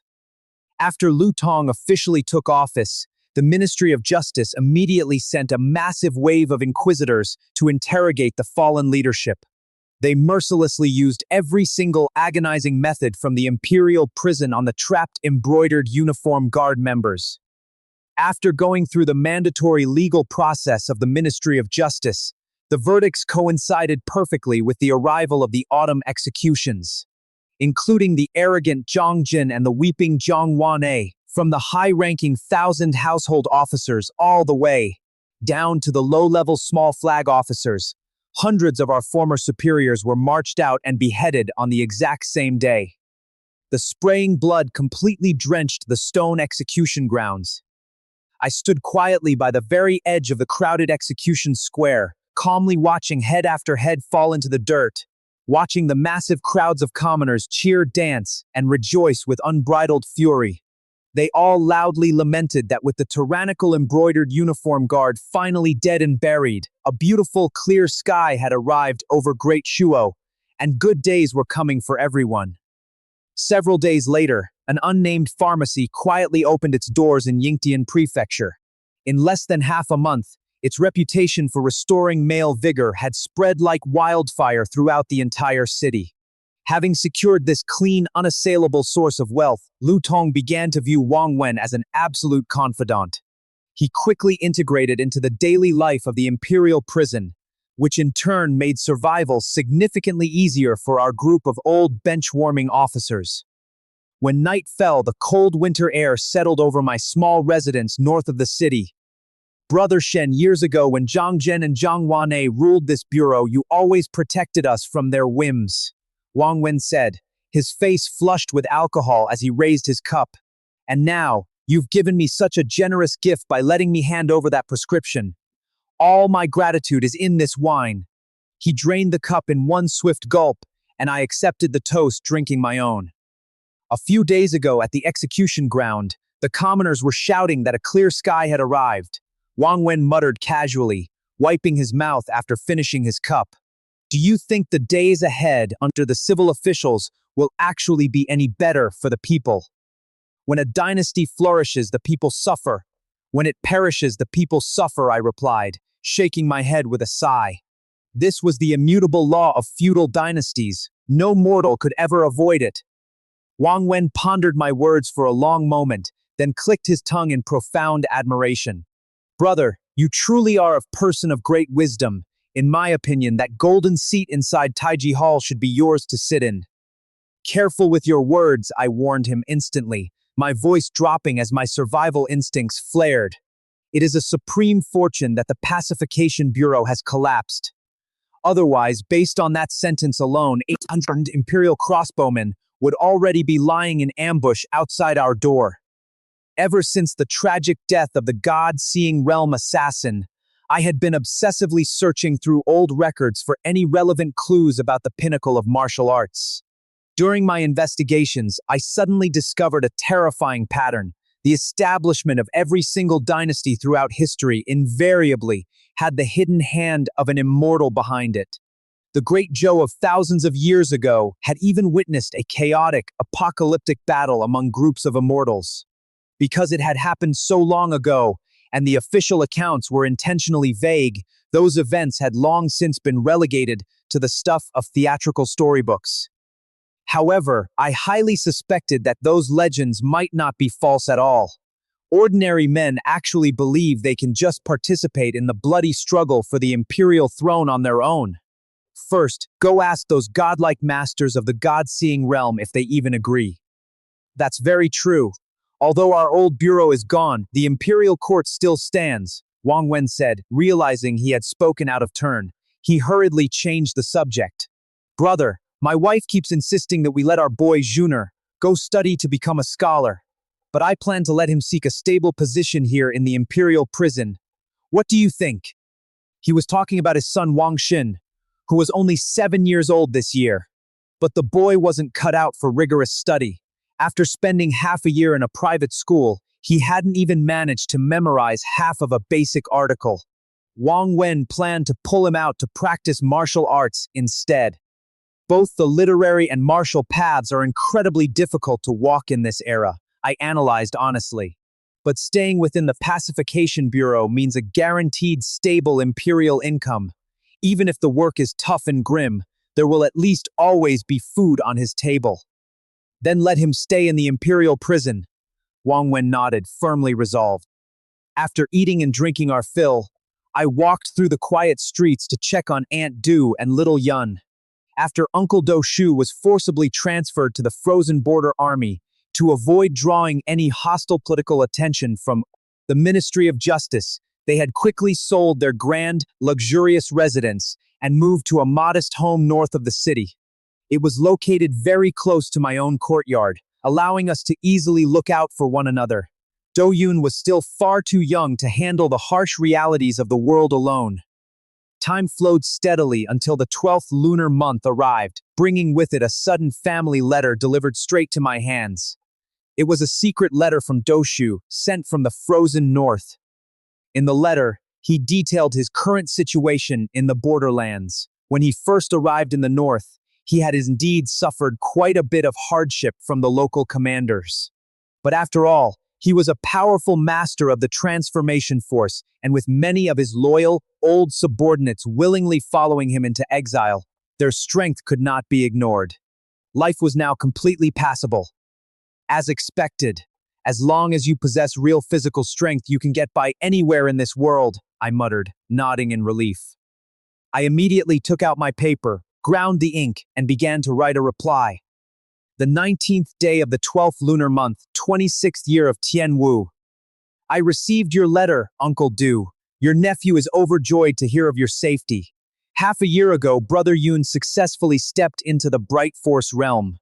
But Aunt's health has been quite poor lately. I have already hired a reputable physician who stated it was entirely due to excessive worry for your well-being. A few days ago, Qing Wei and I formally committed to each other for life. We are merely waiting for Uncle Du to return safely so you can drink to our marriage. Zhang Zhen and Jiang Wen have all been publicly beheaded. I had Wang Wen present the prescription from Baiyu Jing to the new prison warden, and Lord Lu Tong did not make things difficult for us.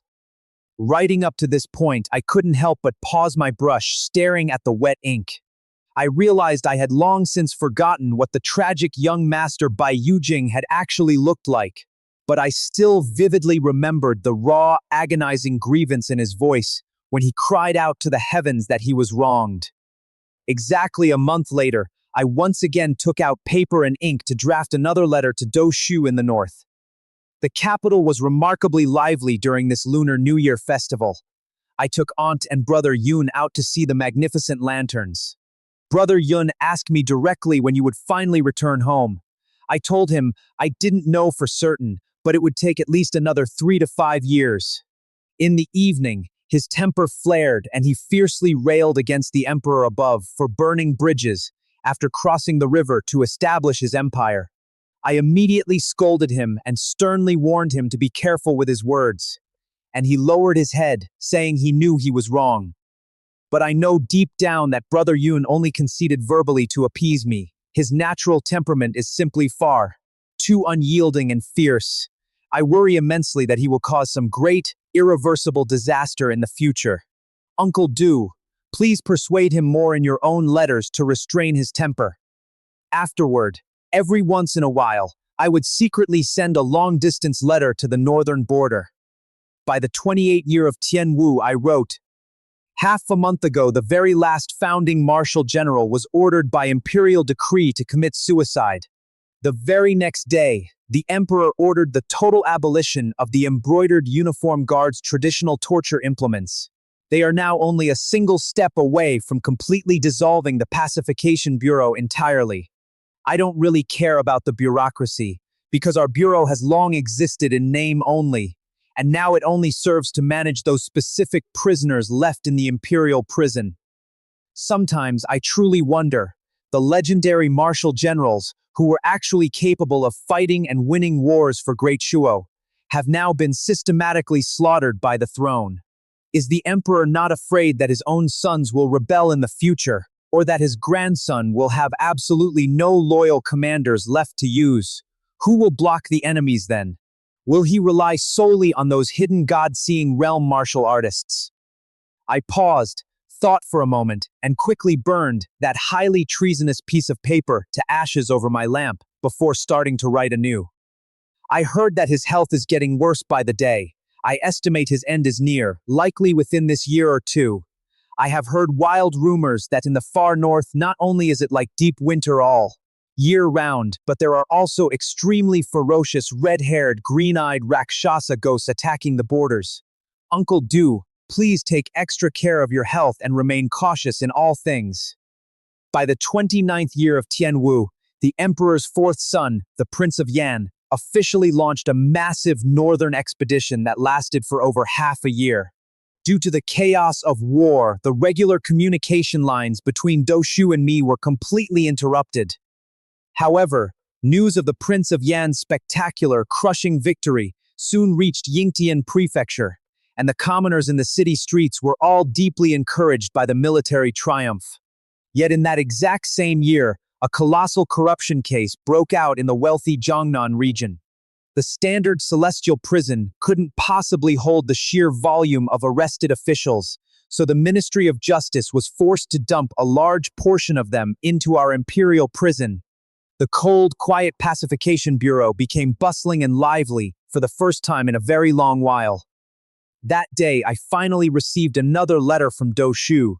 In my immediate reply, I couldn't help but lament the cyclical nature of our world. If the prisons are not empty, hungry ghosts are many. If the prisons are empty, hungry ghosts are loose in the world. 3 long years passed in a flash, and I still remained stubbornly stuck at the Dark Force realm. It wasn't that there was any structural flaw or problem with the divine marrow cleansing scripture I practiced every night, but rather that my natural aptitude was simply too ordinary. For a normal person possessed of thoroughly average talent, the Dark Force realm was already the absolute physical limit of a lifetime. Yet, as I continued my daily training, I could gradually feel the rigid bottleneck inside my meridians loosening bit by bit. I didn't know if this loosening was a unique property of the cultivation technique itself, or if my own stubborn talent was finally having an effect. But whenever I hit a wall, I couldn't help but think back to the tragic case of the Vajra temple. That sacred temple had only been wiped out by the imperial army in the early years of the Tianwu reign, and that God-seeing realm assassin had broken into the palace in the 26th year. Setting aside the years he spent running and hiding as a wanted fugitive, didn't that mean the young monk had only taken 10 plus years to step directly into the legendary God-seeing realm?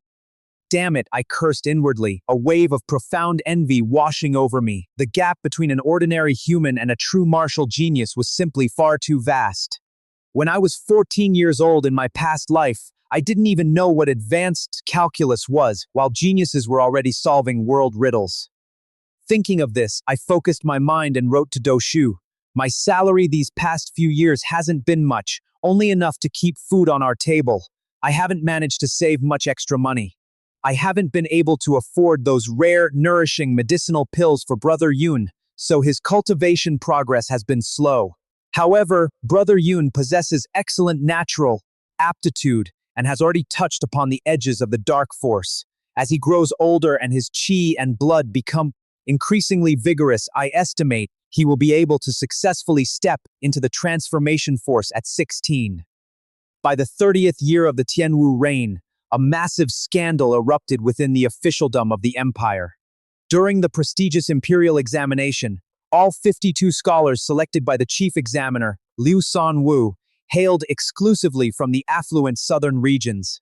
This complete exclusion caused the northern candidates to unite in a furious protest, jointly submitting a petition to the throne that accused the chief examiner of blatant favoritism towards southern scholars. Inside the duty halls of the prison, the guards discussed nothing else. Everyone out in the streets is saying the chief examiner is stupid to the very core, Wang Wen remarked, shaking his head over his tea. If he had just squeezed in a few token northern candidates when selecting the final list, this kind of explosive scandal wouldn't have erupted in the first place. But I don't see it that way, I countered quietly, looking up from my ledger. The southern economy is vastly superior to the north, and the starting point for wealthy scholars. There is simply not on the same line as those in the barren north. However, the chief examiner is indeed a fool for not anticipating the backlash, Li Miao chimed in. Later, the imperial court intervened, deciding to split the examination into separate lists for the north and the south to quell the unrest. It appeared fair on the surface, but as I penned my thoughts, I knew it was only a relative fairness. Because even within the prosperous South, the starting point of an ordinary, impoverished person could never hope to compare to that of the high-ranking officials and noble families. After finishing my letter, I tucked it away and returned to my small courtyard to cultivate. I had been practicing the marrow-cleansing scripture for 4 long years now. Day by day, I could feel my internal force expanding, and I knew I was drawing closer and closer to the elusive transformation force. Yet, I still couldn't predict the exact moment the breakthrough would occur. Time flowed silently like water. In the blink of an eye, the midsummer of the 31st year of the Tianwu reign arrived.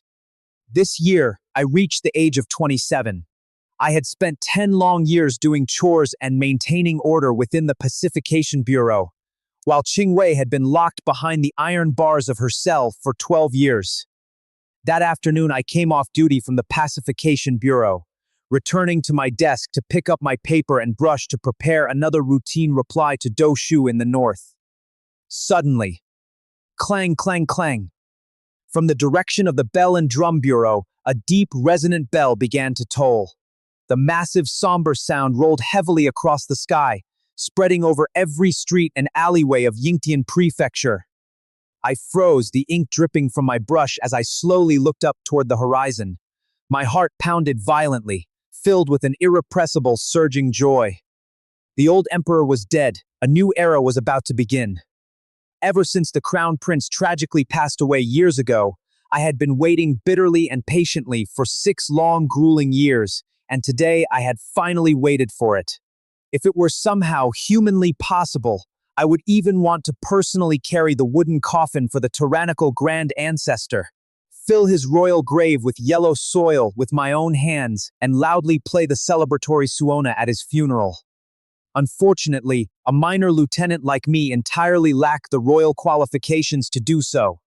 What an absolutely beautiful death. This was a moment of profound, unparalleled joy. On May 16th, the young imperial grandson officially ascended the throne as the new ruler of Great Shuo, immediately changing the imperial era name to Jianshan and granting a grand sweeping amnesty to the entire world. On this monumental day, countless commoners gathered in an absolute frenzy in front of the massive Chengtian gate just to catch a fleeting glimpse of the new emperor ascending the throne. Every nearby tree branch and high rooftop was completely packed to the brim with roaring crowds. The heavily armed imperial guards stood in rigid lines on both sides of the main corridor, continuously using their shields and spears to push back the surging, desperate onlookers. Until the exact second quarter of the Chen hour, a booming unified shout suddenly rose from the direction of Fengtian Hall. "Long live the emperor! Long live the emperor!" Then, this thunderous shout traveled rapidly out of the palace gates, spilling directly into the wide streets and narrow alleys. Within the mere blink of an eye, the celebratory roar had spread throughout the entirety of Yingqian Prefecture. Naturally, it also carried across the stone walls and reached our pacification bureau. Inside the quiet pacification bureau, the grand entrance was completely filled with white mourning banners, and every single one of us was dressed in matching somber mourning clothes. "Long live the emperor! Long live the emperor!" Hearing the echoing shouts from the streets, every guard in our bureau could not help but feel a profound wave of relief wash over them, all of us feeling an immense sense of true liberation. When a brand new emperor ascends the throne, it is always the easiest time for fatal political problems to arise. Under the Grand Ancestor's reign, even the slightest bureaucratic mistake would instantly stir up a bloody, catastrophic storm. That desperate group of people locked inside the cells, who truly knows how many long years they have been waiting. "For this exact day," Lu Tong remarked, letting out a massive sigh of relief himself as he sat in his office. He immediately ordered a lavish spread of 12 separate dishes and began to eat them heartily, completely unbothered by the mourning period. Once their personal identities are verified by the clerks, they can be released immediately. As for those who have no chance of getting out under this amnesty, keep a very sharp eye on them. Don't let them cause any violent trouble, otherwise, you can go find an empty cell for yourself to rot in. He paused, looking over at us with grease on his chin, and waved his hand. "Everyone, go get busy with the releases." The imperial prison was truly a world of its own, and after managing it for so long, Lu Tong was now considered half a genuine member of the Pacification Bureau. A few years ago, when the massive Jiangnan corruption case first broke out, he had cleverly set a strict, unspoken rule for our cell blocks. Any wealthy prisoner who paid a substantial bribe would have a single grain of white rice stuck directly onto their wooden cell number plate. When the rotating lieutenants saw that grain of rice, they would ensure the prisoner was allowed to eat their fill of real food. Conversely, for those who couldn't pay, there was only half a bowl of thin, watery porridge to barely sustain their miserable lives. He was remarkably good at handling people and managing his subordinates. He ate the thick meat himself and ensured everyone else under his command got to drink a substantial portion of the savory soup. "Shen Jian, you stay behind," Lu Tong called out suddenly, raising his eyes from his plate and gesturing with his chopsticks for me to take a seat across from him. "You kid are going to finally take your wife home today, aren't you? After taking her back to your courtyard, make sure you live a good, stable life. But tell me honestly, how on earth did you get so deeply bewitched by this cult saintess in the first place?" When Lu Tong had first heard rumors about my daily visits to her cell, he had specially taken a curious tour deep into the imperial prison to inspect the famous prisoner. But he had only seen Qing Wei after she had put on my specialized old woman makeup, and he had immediately felt a complete lack of aesthetic interest, wondering about my strange tastes. "Deep affection naturally leads to a deep obsession, my lord," I replied with a smooth, deferential smile. In fact, having lived 2 entire lifetimes across the ages, this was my absolute first time experiencing love too. What a grand pity, Lu Tong sighed, shaking his head as he chewed his food. After this massive amnesty empties out the blocks, once there are fewer prisoners trapped in the jail, there will be significantly less silver flowing into our pockets. He nodded slightly, then suddenly narrowed his sharp eyes, dropping his voice to a whisper. Was that miraculous prescription from years ago actually sent by your hands? Watching Wang Wen over these past few years, I've found that although he is exceptionally cautious, he is far less clever than you. He's like a rigid blockhead that simply cannot be enlightened. I merely laughed his question off, keeping my expression perfectly neutral as I firmly refused to admit to the deed. Lord Warden, the silver is already securely in your hand, so what practical difference does it truly make who originally sent the paper? Lu Tong let out a short, amused snort. No wonder every veteran in this bureau says you are the cleverest, most calculating ghost in the entire imperial prison. Let me ask you a real question then. Now that the new emperor has officially ascended the throne, will the absolute power of the Pacification Bureau be restarted? Don't you dare fool me with pleasantries. I want to hear your true, unfiltered analysis. I shook my head calmly and said, no, it will not. Why on earth are you so remarkably sure of that? Lu Tong asked, straightening his posture instantly. Even the other senior guards in the room paid close attention, hanging on my words. His own uncle-in-law, the minister of the Ministry of Justice, was currently worried sick in his manner, deeply fearing that the new emperor would immediately restart the terrifying machinery of the Pacification Bureau to conduct his own purges.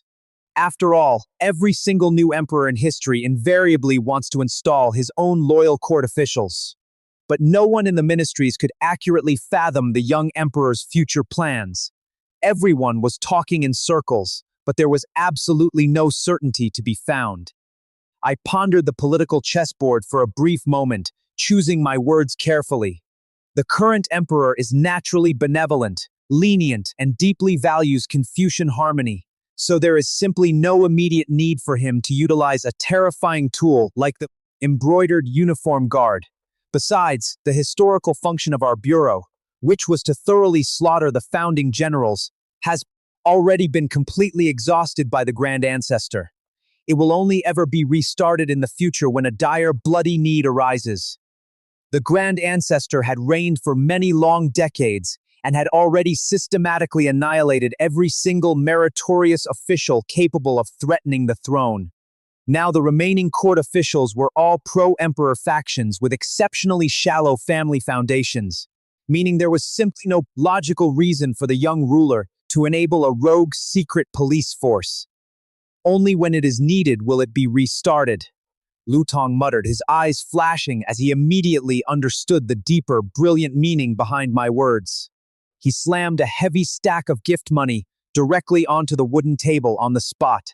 I won't bother to go join the crowd and ruin the mood on the actual day of your wedding, kid. Without an intimidating official like me standing around, you all will undoubtedly drink even more happily. Thank you deeply, Lord Warden, I said, not acting coy or polite in the slightest as I smoothly accepted the generous gift money. The dark corridors of the imperial prison were even livelier than during the grandest New Year festivals, with almost every soul shouting, "Long live the new emperor," at the top of their lungs. Having been on duty at the Pacification Bureau for a decade, I naturally recognized this grand amnesty as a calculated, standard political tactic for the new emperor to instantly win the fragile hearts of the people. Moreover, this was the exact case in the founding of every single dynasty, without a single exception. Haha, today we are finally going to walk out of these gates. A prisoner on the official amnesty list roared with laughter, rattling his chains in pure ecstasy. I've been eating this miserable prison food for more than 10 years, and I am completely tired of it. Finally, I can change my diet. He doesn't want to eat it, but I certainly do. Give his leftover food to me. Another voice shouted from a deeper block, belonging to someone whose severe crimes left him with absolutely no chance of ever getting out alive. Lord Shen, congratulations in advance on your marriage. a fellow lieutenant called out as I passed his guard post, offering a respectful nod. When the time comes, I must definitely come to your courtyard and ask for a cup of your wedding wine. He was a longtime colleague. We had worked together for many years, and everyone in the bureau had long known about the deep, unspoken feelings between the two of us. I walked all the way down the stone path, feeling my steps become incredibly light and unburdened for the first time in my life. However, when I reached her block and saw that Qingwei was still sitting quietly inside the dark cell, I couldn't help but look thoroughly surprised. I unlocked the heavy iron gate and stepped inside, asking, I was caught up talking with the prison warden about some political things just now, which delayed me for a bit. Why didn't you go ahead and wait for me outside, in the main courtyard where the sun is shining? Qingwei had already carefully tidied up her loose, disheveled hair, though the thick, disfiguring makeup I had applied to hide her identity was not yet completely removed. Having not seen the warmth of the sun for so many long years, her exposed skin looked as pale as white paper.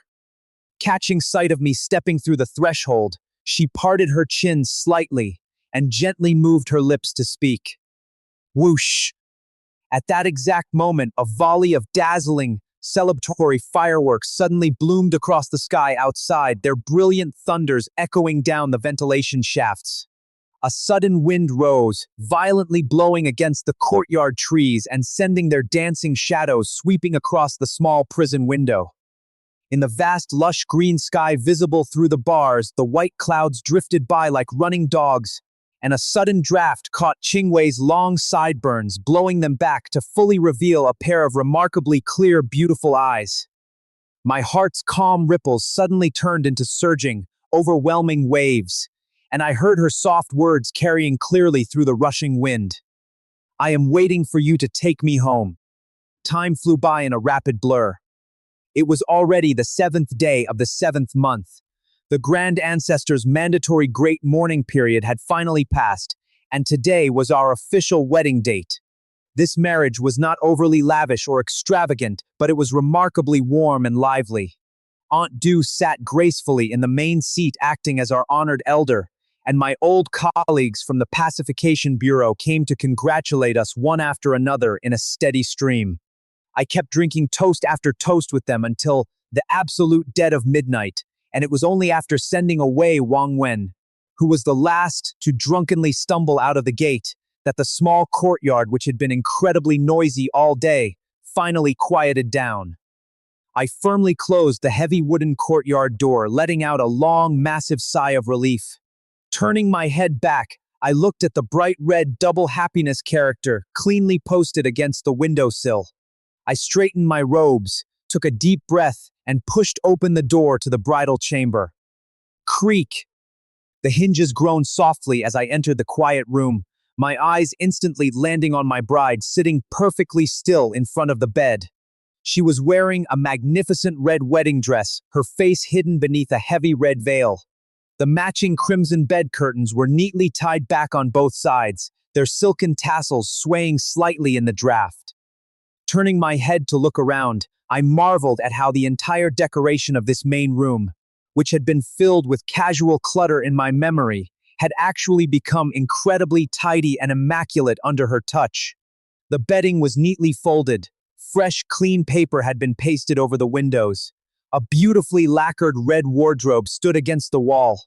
On the polished table sat a smooth bronze mirror alongside 2 tall red candles flickering with warm light, and on the wooden rack resting beside it were 2 clean wooden basins, one specifically meant for washing feet and one for washing the buttocks. Brother Shen, Qingwei called out softly, seeing me standing frozen at the doorway for a long time without fully regaining my senses. She prepared to speak again, her voice sounding quite bashful and sweet. But just as the delicate words reached her lips, a sudden glimmer of playful cunning flashed brightly within her eyes. Her tone shifted instantly, and she spoke with a mock-haughty sharpness. Dog official, since you want to look so badly, why don't you actually come inside and take a good, proper look? Why does the great official only dare to stand outside the door and stare at me from a distance? What happened to your supposed peerless technique? Before the provocative words could even fully fall from her lips, Qingwei suddenly let out a sharp exclamation of surprise. I had crossed the room in a flash, catching her completely off guard. Feeling the hot, intense breath of the man in front of her, she subconsciously raised her hands to lightly push against my chest, her voice instantly turning as thin and trembling as a mosquito. Wait a moment. Put out the candlelight first. I'll take off my clothes. I, who had remained entirely silent for a long time, finally replied in a nervous, heavy stutter. Take off your pants first. Morning mist drifted lazily through the alleyways as a golden rooster announced the dawn. A fresh wisp of early morning dew moistened the green moss clinging to the stone walls, and a night soil carrier pulled his wooden cart through the streets, hauling away the reincarnation of the 5 grains. The young girl of yesterday had already coiled her hair up into a married woman's bun. Inside our small kitchen, bubbles rolled merrily in the iron pot and white smoke curled up into the sky from the tiled roof. Qingwei casually lifted the heavy lid. Enveloped by the steaming water vapor, she stirred the hot porridge with a long wooden spoon and said softly, "Brother Shen, in a few days, we need to go to the market to buy a few large jars, and we need to buy quite a bit of soy sauce. I am planning to make some pickles." "Can a grand saintess actually make pickles?" I replied with a warm smile, stepping into the courtyard to begin my morning martial arts practice. Although the marrow-cleansing scripture was a divine, God-seeing realm cultivation technique, its nature was closer to a profound art for cultivating one's character and internal force, allowing its principles to be seamlessly integrated into all kinds of physical martial moves. The chasm between the dark force and the transformation force was a massive, terrifying ceiling for anyone possessed of average aptitude. Exactly half a year ago, I had felt the internal bottleneck loosening, as if a breakthrough were imminent, but there had been absolutely no movement since. Whoosh! I shifted my stance, and the familiar moves of the 32 aspects came to me easily, yet they felt fundamentally different from the past. My execution was no longer defined by the fierce, violent impact of the bright force, nor was it defined by the soft feminine concealment of the dark force. It was something entirely new in between, a flawless posture that combined hardness and softness, like water and fire perfectly blending into one cohesive element. "I can't do it yet, but I can certainly learn." Qingwei smiled softly, her voice carrying over the crackle of the hearth. "There are absolutely no fresh vegetables available in the winter. If your colleagues from the prison ever come over for a visit, you can also make some quick side dishes for drinking. In the north, they prefer everything salted, but in the south, they make them all with soy sauce. What flavor do you like best?" "Then let's make some of both," I replied. The moment the words left my mouth, I snapped my hand forward. Sizzle! My uniform sleeves danced violently without the aid of a breeze, making a sharp hunting sound in the air. My figure shifted like a white ape fishing for the reflection of the moon, and then changed to mimic a warhorse galloping wildly into battle. My movements became like formless wind and appearanceless clouds, violently stirring the damp air of the courtyard after the rain, producing bursts of heavy whistling sounds. In a single, unbroken instant, from my internal fascia to my muscles, and then deep into my skeletal frame, a dense, continuous cracking sound, like handfuls of dried beans being fried in a hot pan, resounded out from my body. Tap, tap, tap. Qingwei walked out with light, graceful steps, carefully placing 2 bowls of hot porridge onto the small table, serving a small dish of pickled long beans, and setting down 2 folding stools. She rested her chin in her hands, smiling warmly as she watched me practice, making no effort to urge me to stop and eat. Qingwei possessed top-tier, monstrous aptitude. Before she was thrown into the cells, she had already achieved the absolute peak of the dark force. But martial cultivation is like sailing a boat against a fierce current. 12 long years of forced stagnation inside a dark cell had already wasted her prime. Seeing the sweat seeping from my forehead, she quietly brought out another basin of hot water. At that exact moment, my physical movements grew slower and slower, as if my hands and feet had been suddenly locked in massive invisible iron shackles that made it difficult to even lift my limbs. It felt as though my entire being was being dragged down by these unseen chains, or as if I had fallen deep into a thick quagmire, causing my limbs to freeze mid-motion, unable to move a single inch. Whoosh! Coincidentally, a gentle morning breeze swept through the courtyard. The nearby treetops trembled, and a single drop of dew fell, drifting gently and quietly through the air. I slowly raised my hand to catch it. A deeply strange, impossible scene manifested. The falling dewdrop was not bounced away by my skin, nor did it splatter or slide off due to gravity. It simply stayed there, locked in an exceptionally bizarre posture, hovering exactly half an inch completely above my open palm, as if supported by an invisible, pressurized field of internal chi. Flies cannot land upon it, and not even a single feather can be added. I stared intently at the hovering water drop, feeling the perfectly integrated, absolute strength flowing through every meridian in my body. There was no grand explosion of joy or deep wave of sorrow in my heart, but rather a profound clarity and emptiness, the feeling of all things finally falling into their rightful place. Deep within my mind, the Golden Chronicle of Ages quietly updated its text. Shenzhen family was originally poor. At 16, adopted father died, aptitude mediocre, transferred to be a military general.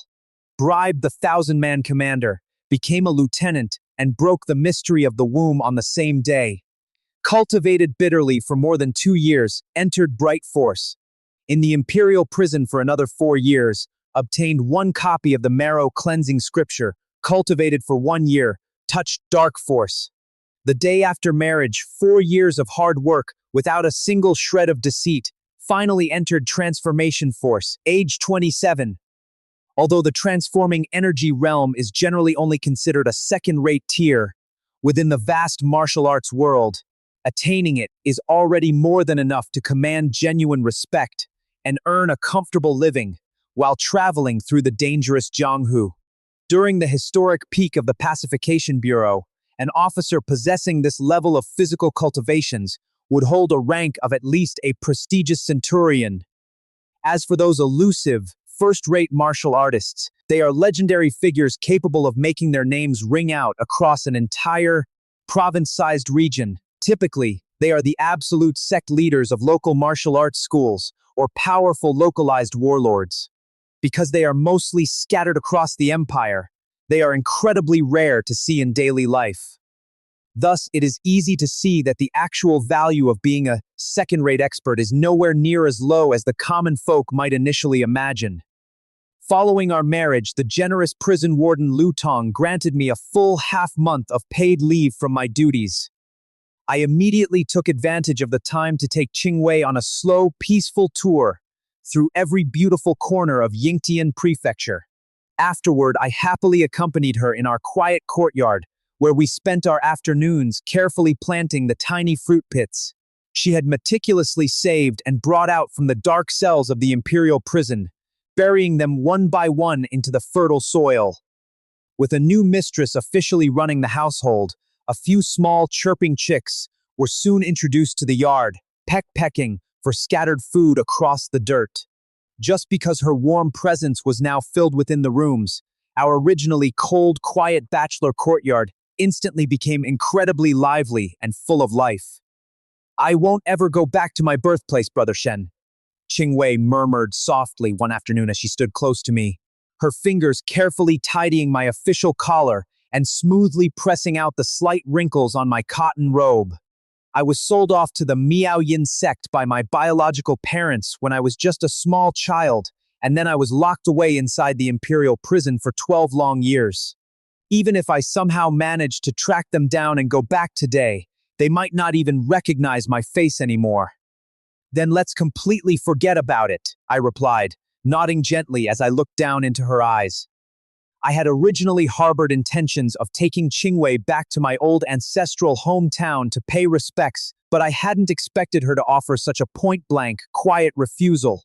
But when I thought about it, she was sold away at the tender age of 5, spent 12 years training inside the mysterious Miaoyan sect, and then immediately spent another 12 years trapped in the dark prison blocks. The entire first half of her life had been spent either wandering the harsh world or locked behind bars. Just focus on doing your current imperial job well, Qingwei added with a soft, supportive smile. Outside the walls of Yingtian Prefecture, the wider world is incredibly chaotic right now. At the very feet of the emperor, the powerful high officials and arrogant nobles still have some legal scruples to maintain. But if we were to move to some remote mountain town, let alone dealing with ruthless mountain bandits and thieves, even the corrupt local clerks and tax collectors would be exceptionally hard for ordinary people like us to deal with. Outside Yingtian Prefecture. Hearing those 4 specific words leave her lips, I fell into a long, pensive silence. Although I firmly possess the divine marrow-cleansing scripture and the mystical chronicle of ages hidden deep within my soul, I still dared not absolutely guarantee that I could successfully step onto the legendary path of true immortality and achieve full immortal ascension. However, I was completely certain in my heart that I possessed the capability to get ahead of everyone else. It was precisely because of this confidence that I had casually mentioned the idea of taking her away from the capital last night. Here, distribute these to your old colleagues on your shift, Qingwei said warmly, disrupting my deep thoughts. She turned back into the main house and retrieved a large, generous handful of sweet candied fruits from the wooden cabinet, placing them directly into my deep robe pocket. Then her fingers nimbly picked out a single plump piece and held it up to my lips. And you must have one too. I opened my mouth and bit down. It was remarkably, beautifully sweet. Back within the familiar walls of the Pacification Bureau's Imperial Prison, I stepped into the duty side hall to find a scene of pure, stagnant chaos. The air was dense with thick tobacco smoke, and the heavy tables were completely cluttered with rolling dice, scattered paigao tiles, and clacking mahjong sets. Following the Grand Imperial Amnesty, there simply weren't many high-value prisoners left locked inside our cells. Because the young imperial grandson chose to govern the empire with deep benevolence and leniency, even the neighboring celestial prison under the Ministry of Justice experienced a similar vacuum. Having absolutely nothing productive to do during their shifts, the lieutenants merely gambled the hours away to kill time on duty.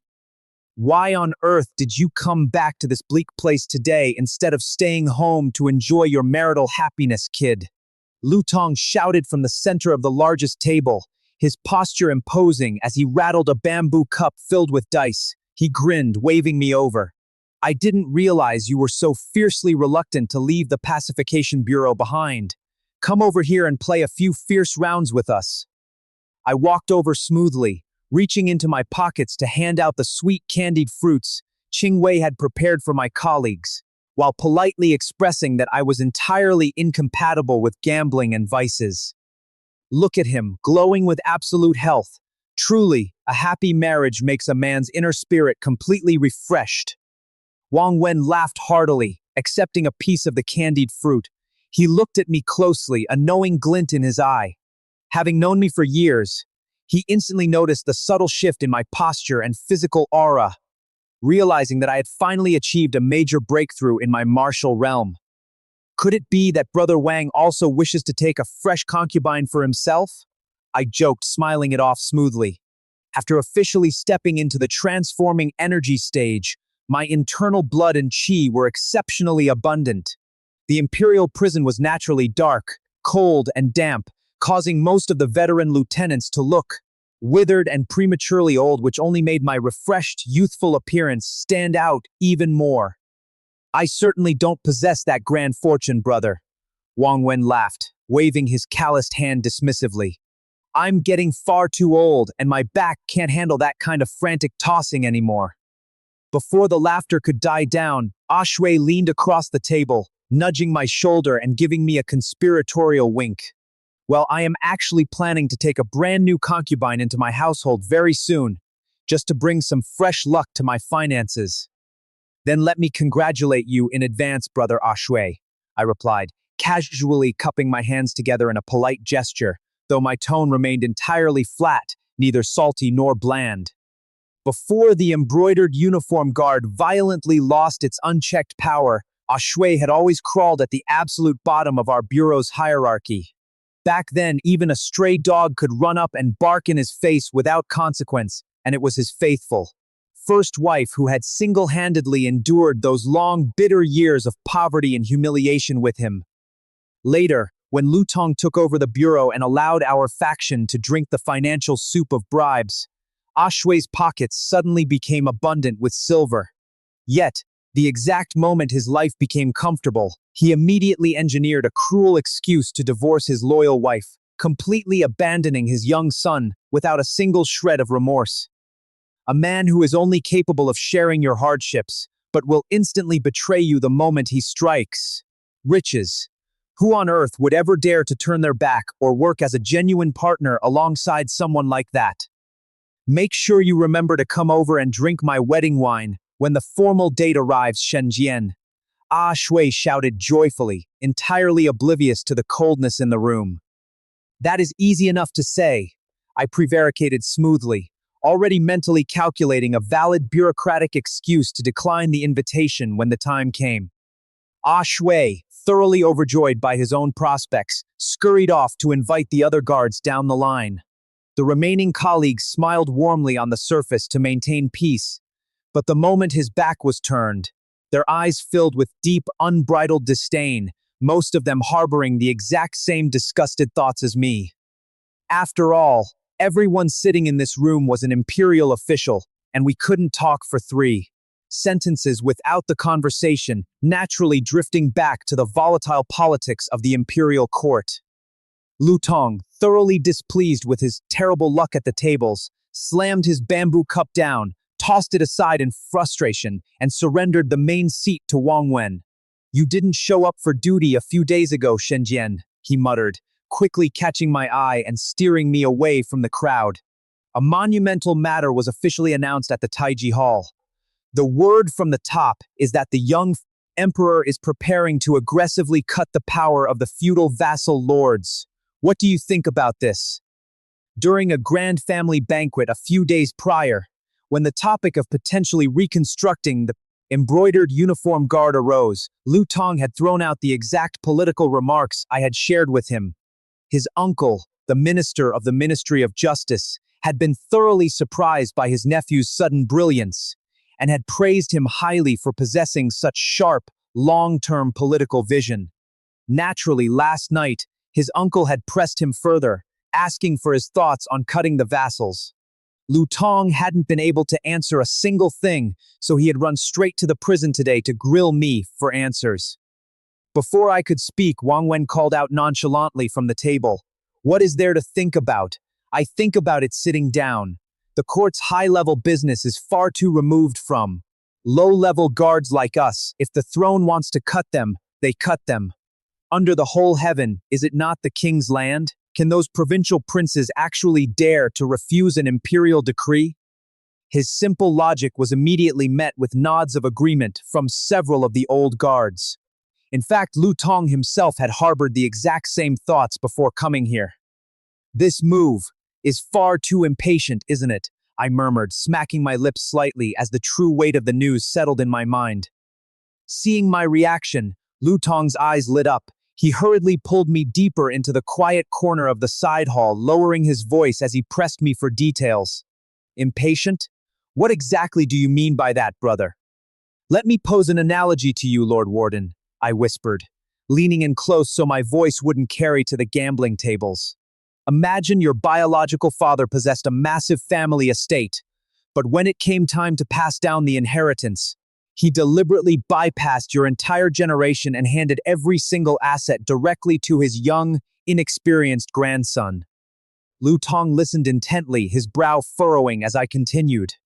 But the moment this grandson secures the family property, it isn't enough to satisfy his greed.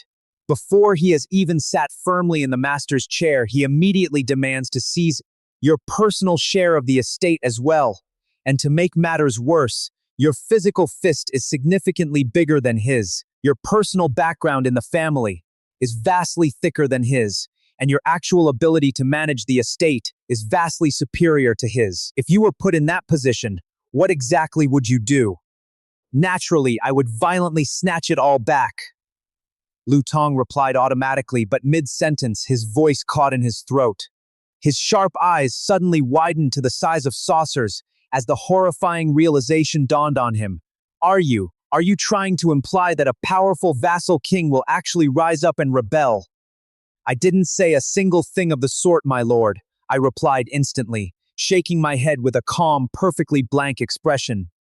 Uncle Do Shu had served as a frontline soldier under the command of the Prince of Yan for years, and our constant correspondence over the decade had given me a thoroughly intimate understanding of the northern borders. I knew for a fact that the taxes in the northern provinces had been significantly reduced long ago, and the Prince of Yan's military reputation among the northern populace had reached an absolute, unassailable peak. Moreover, the prince was a seasoned, battle-hardened general who excelled in active warfare. An uneven, unfair distribution of basic family property can easily cause ordinary biological brothers to turn on one another with knives. Now, the young emperor on the throne was not only taking the crown that many felt belonged to the older generation, but he was actively moving to strip them of their survival and military command. To top it all off, every single capable veteran general in the imperial court who could have led an army to stop a rebellion had already been systematically eliminated by the late grand ancestor during his purges. Under such desperate circumstances, what powerful armed prince would ever be willing to sit quietly in his manor and wait for a forced execution? Brother Shen, Lu Tong muttered, looking at me with a profound wave of regret mixed with awe. After these past few inquiries, he, a man who had always considered himself remarkably smart, now suffered from the distinct illusion that he was nothing more than a stupid, brutish clod. To think that a political matter so fiercely complex could be stripped down and analyzed so flawlessly by me in a matter of sentences. It is a massive, absolute pity that you are wasting your life away as a mere lieutenant in this dark imperial prison. If you are willing, I can personally recommend you to serve as a high-level strategic staff member for my uncle at the ministry. What do you say? Focusing on doing anything else in the capital is nowhere near as stable as doing simple, odd jobs right here, I replied, swiftly and firmly refusing the offer without a single shred of hesitation. Cutting the power of the vassal lords was no small bureaucratic matter. The moment it was mishandled, it would inevitably throw the entire Great Shuo Empire into a state of absolute bloody chaos. The high officials within the imperial court would be violently forced to take sides, and I had absolutely no desire to get myself inexplicably dragged into a lethal political meat grinder. Besides, I still hadn't fully unraveled the deeper mysteries of the Chronicle of Ages hidden within my mind. Perhaps, once I thoroughly mastered the true secrets of that ancient book, I would be far more reckless, unyielding, and daring than anyone else in this world. But for now, a terrifying question remained in my thoughts. If a civil war did break out, would those hidden, godlike experts of the god-seeing realm residing deep within the imperial palace actually agree to let the empire burn? I pondered the thought silently. Ever since that fateful parting inside the execution blocks years ago, I had never once caught sight of that mysterious Mr. Wei, who possessed the grand, unearthly Taoist demeanor. Lu Tong stared at my thoroughly content face and shook his head, sighing with genuine disappointment. If I possessed even a fraction of your innate analytical ability, Shen Jian, I would have used every single ounce of my strength to climb the imperial ladder as fast as humanly possible. Why on earth would you be so content to just do menial tasks and sweep floors in this decaying pacification bureau for 10 long years? Look at a piece of trash like Ah Shui. Doesn't possess a single shred of real capability, yet he is practically clawing his way up for a scrap of promotion, while a man like you is entirely unwilling to move. My own strength is simply far too lacking, my lord. The higher a small man like me climbs, the worse his eventual death will be, I said with a light, genuine smile. This pacification bureau is actually quite wonderful. It won't ever make you fabulously wealthy, but it certainly won't let you starve to death either. Lu Tong was entirely speechless at my response, left completely without an argument. But deep down in his gut, he had to admit that in a world as dangerous as ours, this was the ultimate calculated choice of a truly smart man. Once my shift finally ended and I clocked off duty, I made a quick trip down to the crowded local market to purchase several large, thick earthenware jars specifically meant for pickling winter vegetables. The market square was just as noisy, chaotic, and bustling as it had always been, and absolutely no one among the common folk was discussing the high-level politics of cutting the vassal lords. For the ordinary citizens, the grand decrees issued within the distant walls of the Taiji Hall were simply far too removed from their daily survival.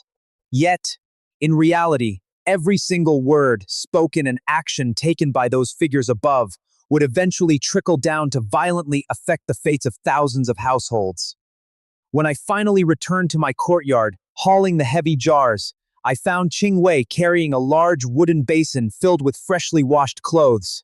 She was standing by the well, chatting, laughing, and sharing gossip with several of the local women who lived down by the river.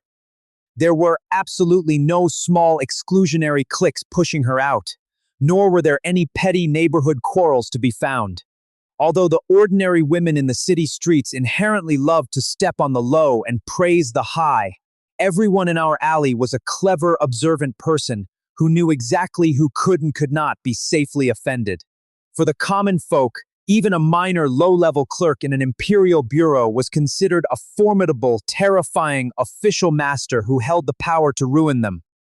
Inside the kitchen, Qing Wei set to work, carefully cutting up thick radishes to prepare the pickles. Meanwhile, I stepped into the center of the yard to practice my martial moves, using the physical exertion to thoroughly review the volatile, cutting the vassal's matter in my mind. If I were put in their exact position, I would absolutely not be convinced to surrender my power, let alone that formidable person ruling up in the north, I muttered to myself. Through my years of continuous, secret correspondence with Uncle Do Shu, I had come to understand the political and military climate of the northern border like the back of my own hand. Anyone possessed of great, soaring ambitions would naturally refuse to be manipulated or stripped of their life's work by a young, untried emperor. They would either choose to hibernate quietly through 3 cold winters to suddenly burst forth with a blockbuster play, or they would immediately rise up to deliver a decisive, crushing counterstrike. It truly seems that within a very short amount of time, this great Shuo empire will be plunged into absolute chaos once again. A few more months drifted past in a steady, quiet rhythm. By the 2nd year of the Jiantian reign, on the 2nd day of the festive first lunar month, young Do Yun arrived at my courtyard to pay us his formal New Year's visit. Big brother Shen, sister-in-law, he called out respectfully, stepping through the gate. You've finally arrived, little Yun, but why on earth did you bother to bring so many expensive gifts with you?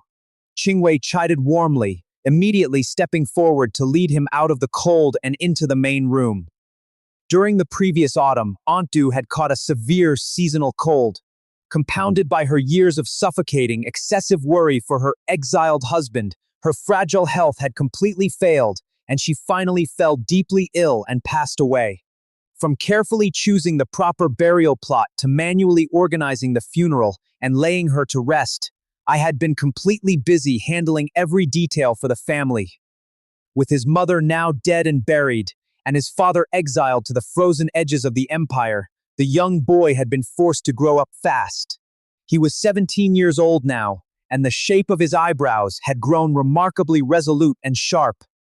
Big brother Shen, I successfully entered the transforming energy stage yesterday, Do Yun murmured quietly mid-meal, choosing that moment to reveal the current progress of his martial cultivation.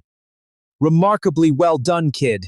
With your monstrous natural aptitude, you can definitely go much further down the path, I said, reaching across the table to firmly pat Do Yun's shoulder, offering him my genuine encouragement. Do Yun possessed top-notch, exceptional talent, and because his father had systematically refined his physical body with high-level training methods since his early childhood, reaching the second-rate transforming energy stage was entirely natural for him.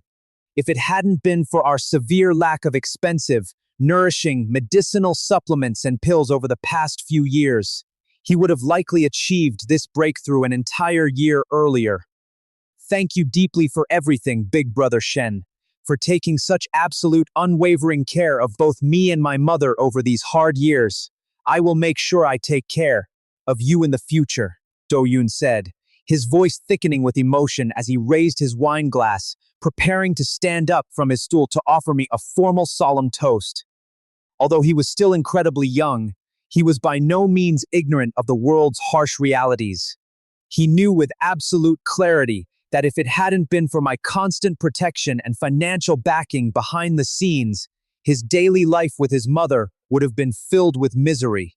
Even after I had gotten married and established my own household, I had never stopped quietly subsidizing his martial cultivation from my own pocket. Now that he had finally stepped into the transforming energy stage, he felt it was finally his time to act as the protector. Hey, the two of us are family, kid. There is absolutely no need to be so polite with me, I said, reaching my hand out across the table to lightly press down on his forearm. Do-yoon, wanting to demonstrate his newly attained martial strength and show his deep respect, tried to force his body to stand up anyway, focusing his internal force to lift himself against my grip to toast the glass of wine. But the exact moment his muscles flexed, he felt an immense, unyielding, and utterly crushing physical force pressing straight down upon his arm from my palm. No matter how hard he gritted his teeth or how fiercely he channeled his internal energy, his body was completely pinned to the wooden stool, entirely unable to stand up even an inch. After a long moment of stunned, breathless silence, he looked across the table at my perfectly calm, relaxed face and asked in absolute, utter disbelief, "Big brother, you are also in the transforming energy stage?" I nodded slightly, taking a slow sip of my wine. Do-yoon was completely stunned, his mind racing. Hidden and entirely unreleased, cautious to the absolute extreme, waiting patiently for the perfect time to move. No wonder his father, Du-shu, had strictly commanded him in every single secret letter from the north that no matter what difficulties or life-altering choices he encountered, he must absolutely discuss them with his big brother Shen first. Who?